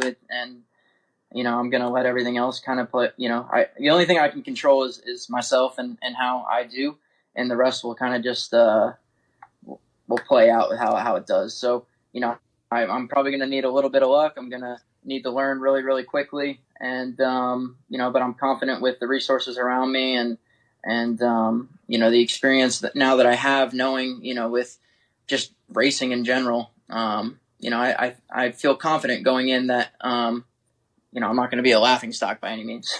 No, for sure. So this is the dumb question that folks like me tend to ask.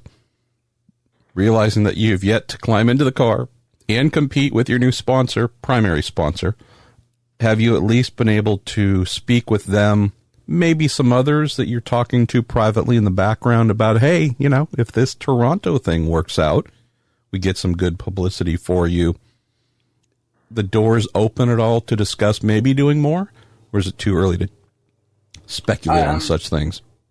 No, I mean, I think absolutely that the doors do open. I think, especially with the, you know, the position that, you know, the Carlin, you know, is in right now with, you know, a seat open on ovals, you know, Max, you know, stepping away from ovals, you know, there's going to be a seat there. You know, they're going to need those cars in leader circle money. You know, so these cars, you know, they're planning on running. And the only thing you can really do to keep your name in the hat is, you know, be mature, be professional, you know, have the team, you know, like working with you. And not only, you know, all that stuff going, you know, while you're in the car and giving your feedback back and you know, just interacting with all the mechanics and the personnel of the team, but also just how you actually drive the car. And if you can drive it well and you can perform well, that all makes, you know, those decisions a lot easier.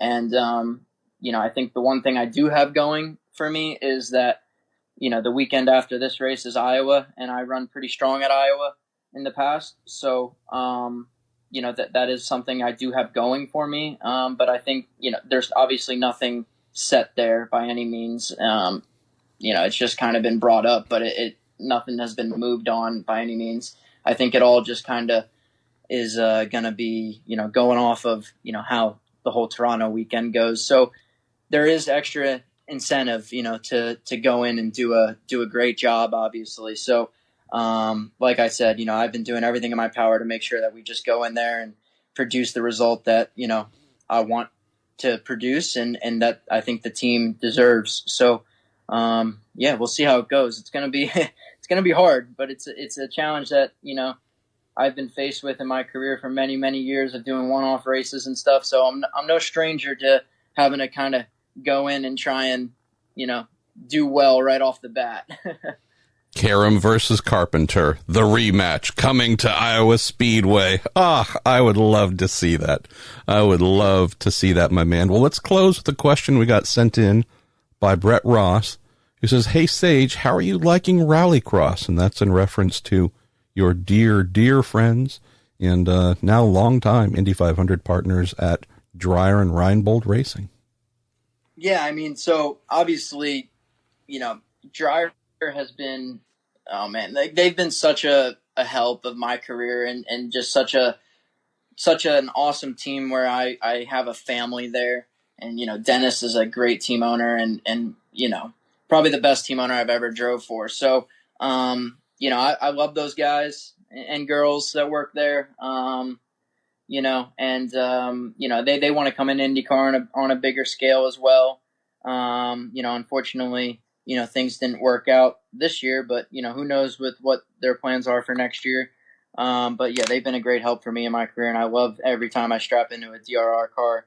But I mean, as far as the rally stuff, I thought it was really, really cool that, you know, Dennis kind of stepped up and put me in the car, just to keep me busy. He knows that it's hard to jump into an IndyCar, once a year and not really doing anything in between. So I think for us, it was more or less just to drive something, stay sharp. And, I did a lot of tests with the team. Not a lot, but I've done 2 days of testing before the first race. And more or less, it was the original test was just to come in and test all 4 cars and make sure, they were very, similar, close, and, for all their drivers. And then we actually showed really well at that test. And then, he kind of the talks came up of maybe we can go do a race, and, did another test. And then it was like, all right, we got to go do a race. So we did the first 2 races. I finished second in both my races. I took to it, I felt like really, really well. It was a really cool experience. I never drove on dirt before, in a race car on purpose by any means. So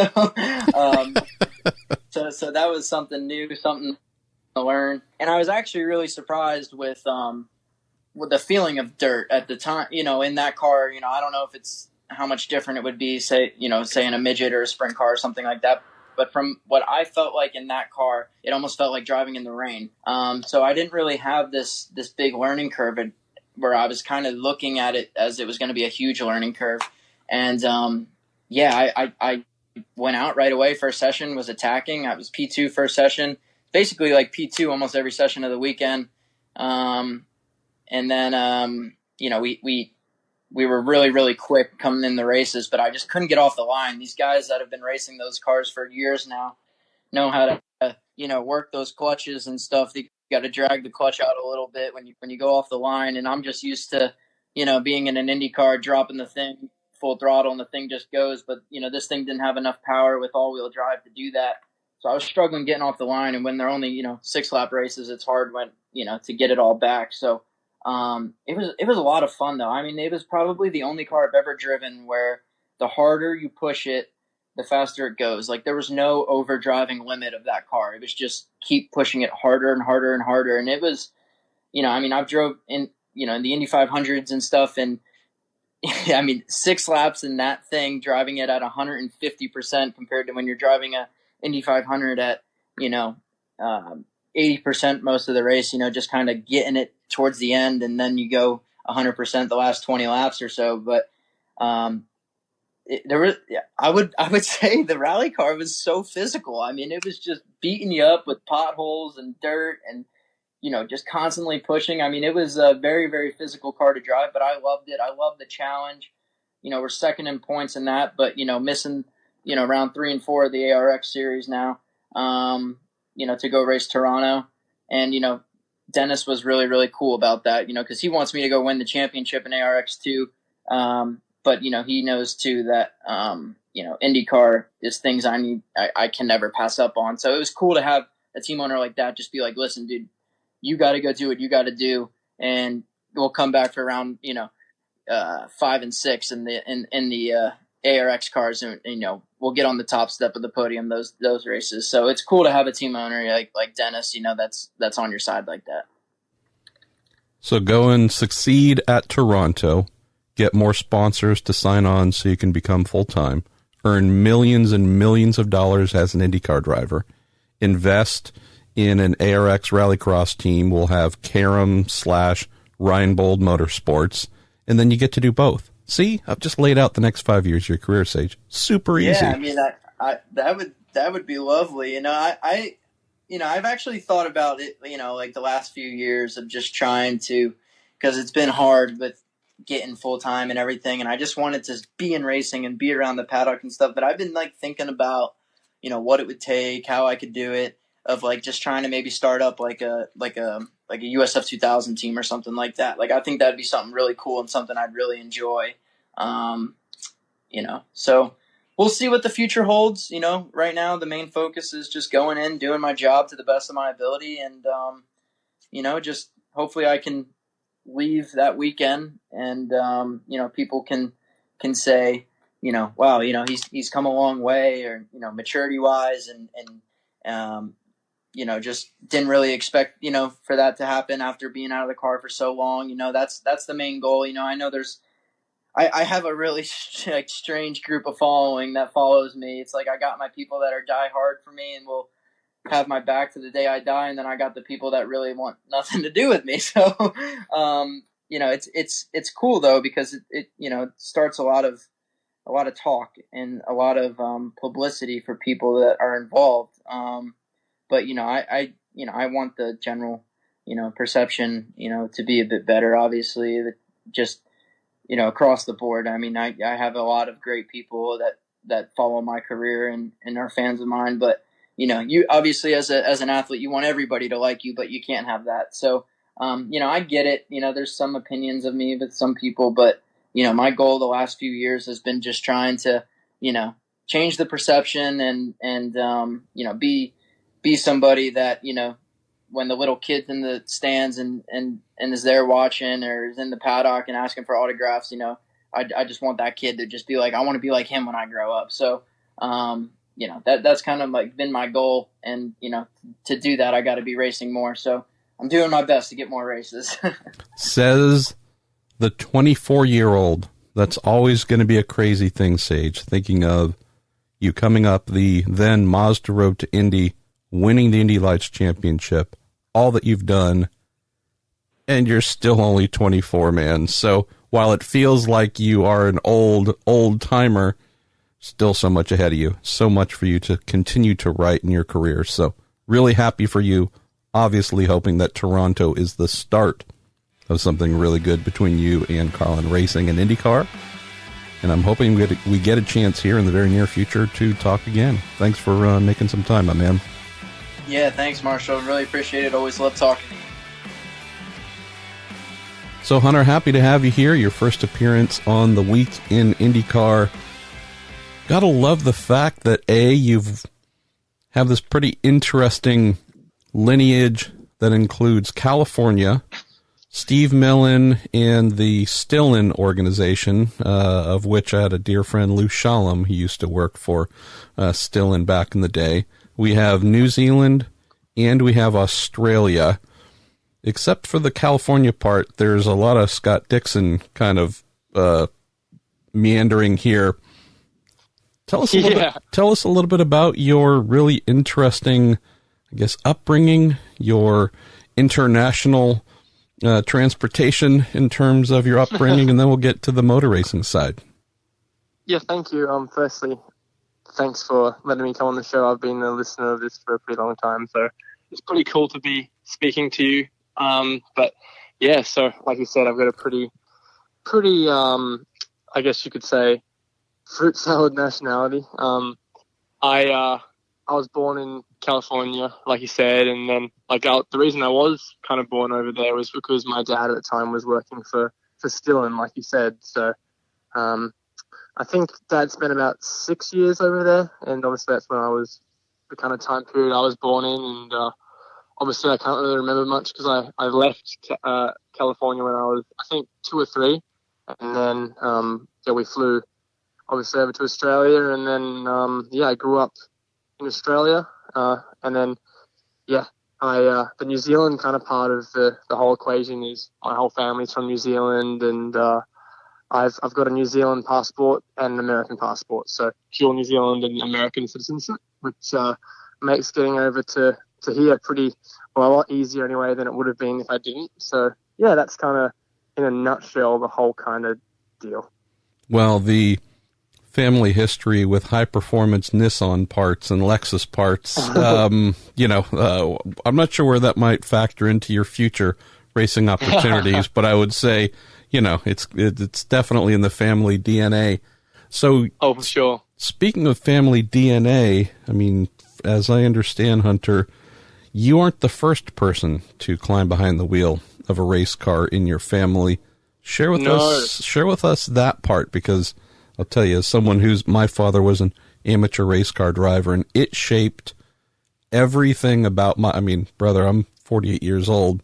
Everything about going to Sears Point with my dad from the age of 3 on or whatever that I remember, it has shaped everything in my world. I can only imagine your story might be similar. Oh, definitely. I think you pretty much nailed it on the head right there in terms of your family and your for me, my dad's dad was the first proper racer in my family. So I'm actually a third generation driver, which is pretty cool, I think. So my granddad was a New Zealand national champion back in the days in the kind of 60s or 50s and 60s, and even kind of 70s. And then my dad also raced, and he actually won 2 New Zealand championships. So he actually moved to America because he thought he was going there to drive.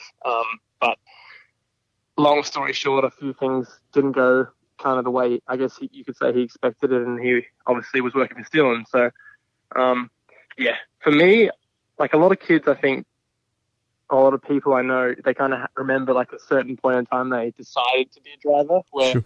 For me, it's always just been something I've wanted to do. Like I can't remember a time where I decided. It was always just, it was what I was going to do, you know what I mean? Like I grew up, at the racetrack all the time with, just going to the track with my dad, or, I'm a full racing family, obviously, and my dad has a business in racing, so he's worked in racing pretty much his whole life as well, and I'd pretty much be spending as much time as I could just being at the track when I was a young kid, and just, I just loved it. I lived and breathed it, so, and still do. So for me, it was just, like I said, it wasn't really a time that I decided I wanted to race. It was just I was born always wanting to race. So yeah, it's pretty cool to have that big family connection with the sport. So looking at how your name came on the U.S. radar, get my daily down under email news blast from speedcafe.au.com from my friend Crusher. That's a loose term, but looking at how last year and coming into the at least our off season, how you were definitely hoping to come here. There's a shootout and such that helped get you into USF 2000 on a scholarship. Why don't you share with folks the level of racing that you'd worked up to down under, and this opportunity that has led to a fully funded, soul red colored Pabst Motorsports entry with the Mazda name on it? Yeah, definitely. So I guess the whole kind of story starts with my first ever racing cars. I started in a 1991 Van Diemen Formula Ford. So just started off, I say for fun because it was just for fun. But I always, like I said, wanted to be a professional race car driver. But you have to start somewhere, obviously. So it was quite a grassroots level. I actually did a race at a track called Morgan Park in Queensland, Australia. And I wasn't really expecting much. My dad and kind of just said, we're going racing next week and we're racing this car. And it was kind of like, cool, well, let's go. And I didn't really have much expectation on myself. And long story short, I ended up kind of putting on pole and winning the race. So that was, I wouldn't say surprising, but I wasn't really expecting it. And then from there, in that same car, I scanned off into, so in the American wintertime is obviously Australian and New Zealand summertime, and they have kind of a summer series. So we sent the car over to New Zealand, and I did probably about 6 or 7 races, and just learned a lot in a short space of time, just about how to drive a car fast and just racing in general. So looking back now, at the time you don't really notice it, but I think that was a really good decision just to do laps and develop as a driver. And then from there, I moved into the Australian National Formula Ford Championship. So the car I was in was obviously a 1991 Van Diemen with a Kent motor. So a beautiful thing. I've worked on the 91 Van Diemens, and I should have mentioned at the outset, while Formula Ford was once the biggest thing, just about the biggest thing here in North America, and the UK and many other places, but just talking here, Formula Ford was once the biggest first real stepping stone, I would say even more than karting for quite some time. While that's no longer the case, it's still there. It's now just referred to as Formula F. Formula Ford down under has remained a really powerful and serious aspect of open wheel driver development. Oh, for sure. Definitely. I probably couldn't say that any better myself. In Australia, it's pretty much the biggest, or the national championship, I should say, is the National Ford Championships, without a doubt, like the most competitive and popular junior open wheel category in the country. There is Formula 4 and things like that, but there's usually not more than 10 cars, and there are usually guys straight out of go-karts, whereas in Formula 4, you're looking at 30-plus cars with a lot of good drivers and guys with a lot of experience. And, we have, in that car, that they're all kind of Megales or late model Megales or Spectrums, and with Duratec motors in. So around 15 to 20 more horsepower than a Kent motor. And, they're pretty on a groove tire as well compared to the 1600 over here. So compared to kind of what I started in, at first, it's definitely a big step up in terms of power and things like that, and definitely in competition. So I spent 2 years in Formula Ford and in National Ford, and it was an awesome kind of 2 years of racing. The first year I was battling for the championship, and I learned a lot, but I was making a lot of mistakes, and kind of just the usual thing of trying too hard and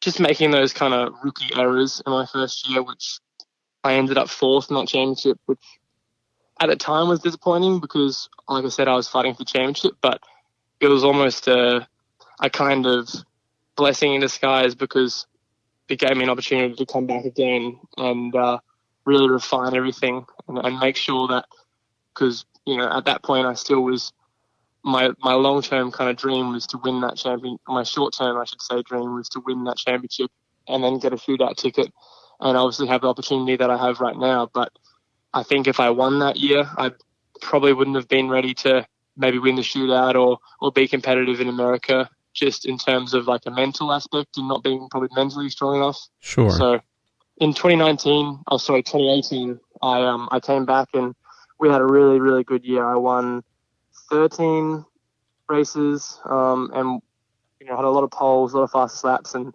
broke a lot of records, and won that championship pretty comfortably, which was really good. And then ended up getting the shootout ticket, and then was able to win the 2018 Mazda Road to Indy Scholarship Shootout, which was pretty amazing.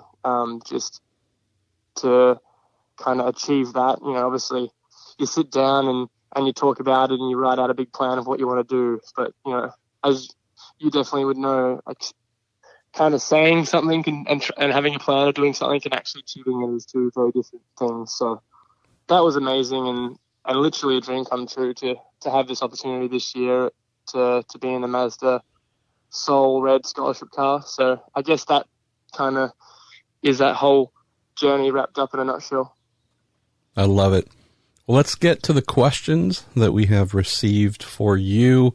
And let's start off with a couple. One from one of our listeners from QR from Brisbane. Nick O'Pop says, Hunter, how has the transition to the USA been for you? And what are some of the big things you've had to adapt to over there? To be honest, it's been pretty, I wouldn't say easy because nothing's ever kind of as straightforward as you plan it to be, but it's been really good. Firstly, Paps Racing, Augie, and his whole kind of group of people have made me feel extremely welcome, and it's been really seamless in that aspect of kind of fitting into the team and all that. So that's been really good. When I first came over, actually, and came over and you do the seat fit and everything, it was snowing like pretty crazy, and it was really cold. So that I've seen snow, and I've been skiing. What is wrong with your son? There's white stuff falling out of it.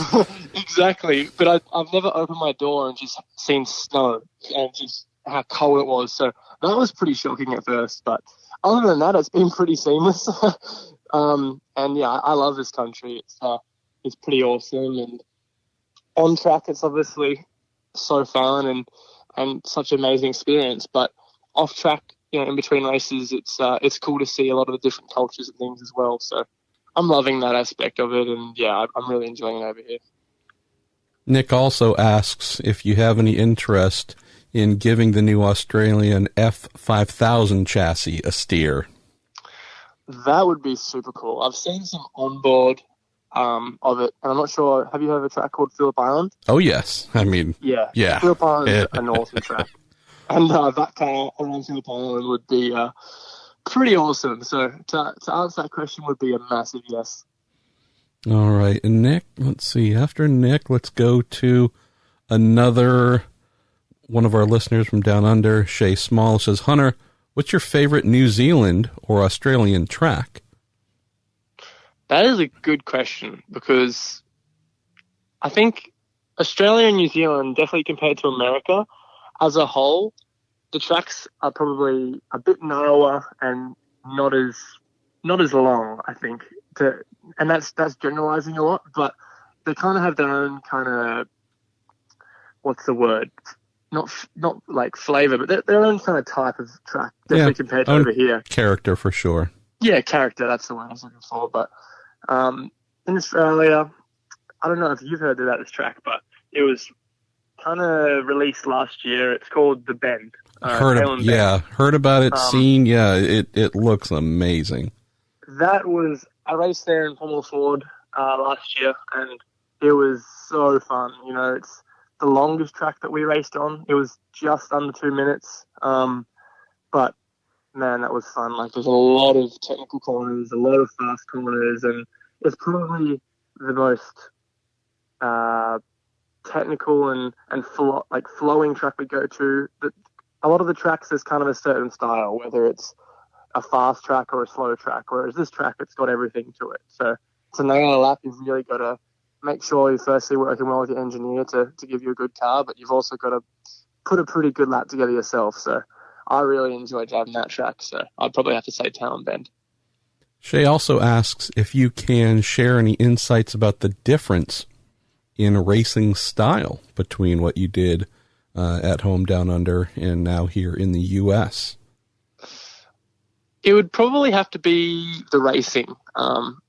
In Formula Ford and Formula 1600 and Formula F, I think they're all kind of the same thing, but just different names over here. But there's a lot of drafting and things like that. So we did standing starts in Australia and New Zealand. So what I kind of would always try to do starting off pole was get a really good jump off the line and then be really good on cold tires, so no one could kind of be close enough to get a draft off you, and they'd all battle behind and you could pull away. Over in America, you can we have rolling starts, obviously, so that was new as well. And then obviously I'm used to it now, but also you can race a lot harder over here. There was kind of blocking rules that basically meant that you couldn't really block at all in Australia unless it was the first to last lap.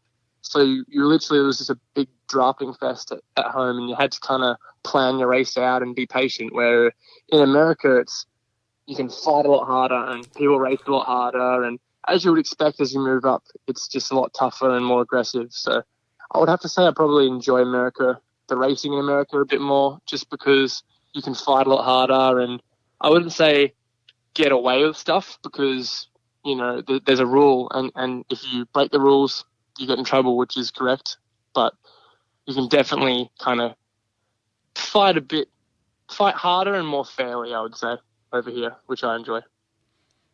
Let me ask, have you had a chance to get to know or connect with who we refer to as the King of all Kiwis, Mr. 5-time champion Scott Dixon, or the world's craziest Australian, Will Power? Curious, in your first year over here, even just at the first level of the road to Indy, whether you've been able to connect with a couple of the big names who I'm sure you want to emulate and continue to fly the flag in the years to come. Oh, for sure. Scott Dixon's always been a massive hero of mine, and watching him win in the Indy 500 in 2008 was when I was actually 8 years old. I still remember that pretty clearly. So at Road America, after I won, and I went up and I had the opportunity to go meet him and his trainer, and it was pretty awesome to have someone like him reach out and just talk to him, just learn off the things that he's done, and just literally just being able to speak to him was so awesome, because he's a hero of mine and a massive reason of why I wanted to kind of follow this path and this dream. So speaking to Scott was pretty awesome, and I guess having him in your corner is invaluable. So, yeah, being able to catch up with him is definitely one of the highlights that I've experienced this year so far. I love it. Well, keep doing it. He's got one of the biggest hearts in any paddock and is certainly always looking to help anyone that he can. So don't be afraid to go ask questions or hang around. He's not the type to, he'll let you know if he wants you to go away. So until you reach that point, you're all good. Let's go to Peter Croth, who asks, kind of staying on this transitional theme, what do you like most about being in the United States? And then he also asks, what do you miss most about being at home down under? I guess the thing that I love about America is a lot of things. Obviously, the racing is everything's probably bigger and better, to sum it up, compared to where I'm from. And that's not trying to sound ungrateful of where I came from or anything. It's just there's so much opportunity over here. You know, like I literally have gotten a drive from being able just to win a championship in a shootout, and it's given me this amazing opportunity. And I don't think there's anywhere else in the world that you can say that, oh, that's even possible for that to happen. And that's definitely probably one of my favorite parts about this country. What I miss about home, I'd probably just have to say, you know, your family and friends. Obviously, it's probably one of the little downsides about chasing a dream and moving away from home is just leaving all your friends and family behind. But yeah, there's not many negatives about moving over here, I think, but that's probably the only thing I can think of off the top of my head. They didn't like you that much, to be honest, so they're kind of happy to have you out of the house. So that's what I think about anyway. All right, let's get down to our last couple of questions. This one comes in from Brett Ross, who says, Hunter, your USF 2000 bio says you like sugar. So he asks, I mean, granted, I don't know if I've met a human being who's like, nah, sugar, boy, that's the worst. He says, what's your favorite American candy? And how about any of your favorite candy from home?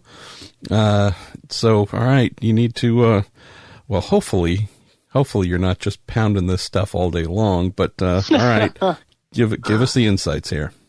Well, unfortunately, I'm pretty tall, so I've got to stay real lean and make sure that I have a strict diet and all that kind of not fun stuff. But when I can, I love like anything that's like sugar or candy. So you got in America, like there's these Reese's peanut butter cups, which I love. They're probably my favorite. I hadn't heard of them at home. And then I remember, I was coming back from, I think, the Chris Griffiths test, and we're in the airport, and I was buying like a bottle of water or something, and there was like these little Reese's peanut butter cups just sitting there conveniently, and I was like, I may as well try one.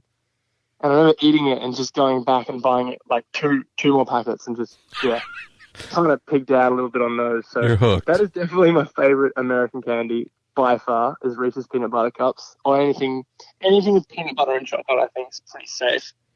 So I think we've now just established the fact that any fans coming to future Road to Indy races, if you see a very tall Kiwi, make sure you're handing him Reese's peanut butter cups, and it might be better than spraying champagne. You know, maybe you just get a big old bucket of Reese's peanut butter cups in Victory Lane. I mean, I'm just saying that, you know, these could be. Just think about when you're doing future contracts to drive for Roger Penske, Chip Ganassi. You know, you have your needs. They better take care of it. If someone handed me a Reese's peanut butter cup on the podium, I would probably hug them. So. All right. Well, let's get to our last question here, and I saved this one for last. This comes from Michael Goodyear, who says, having followed in the footsteps of famous talents like Craig Lowndes, Jamie Whincup, Chaz Mostert, to name a few, in dominating the Australian Formula Ford Championship, what attracted you to IndyCar and the road to Indy rather than Australian supercars? That's a good question, actually, as well.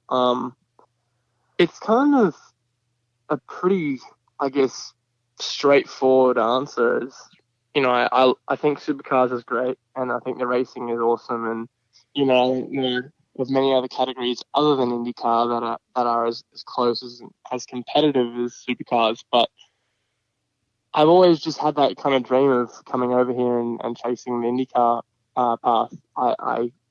Again, it's kind of like when I never really decided to be a race car driver. I always just have wanted to. It's the same with IndyCar. I think definitely, like I said, when I was watching Scott win the Indy 500 in 2008 with the New Zealand flag and everything, and it's like, I want to do that. You know what I mean? So that's kind of it. I've just always wanted to chase that dream, and it's always been my kind of ambition to do that. So not saying that supercars is not something that I would, I'd turn down, but definitely IndyCar is my preference and my dream. So that's kind of, I guess, the honest answer. Hunter, it's been a pleasure having you on for the first time. I'm positive it will not be the last. To know you still have lots of racing to do this season, chasing down Braden Eves and whatnot, as two of you are fighting for the USF 2000 titles. So looking forward to watching that battle play out, and obviously wishing you the best of luck for the rest of that bid. Thank you very much, Marshall. It's been a pleasure. All right, mate. Well, we'll speak soon. Speak soon. Thank you, man. Thanks, Hunter.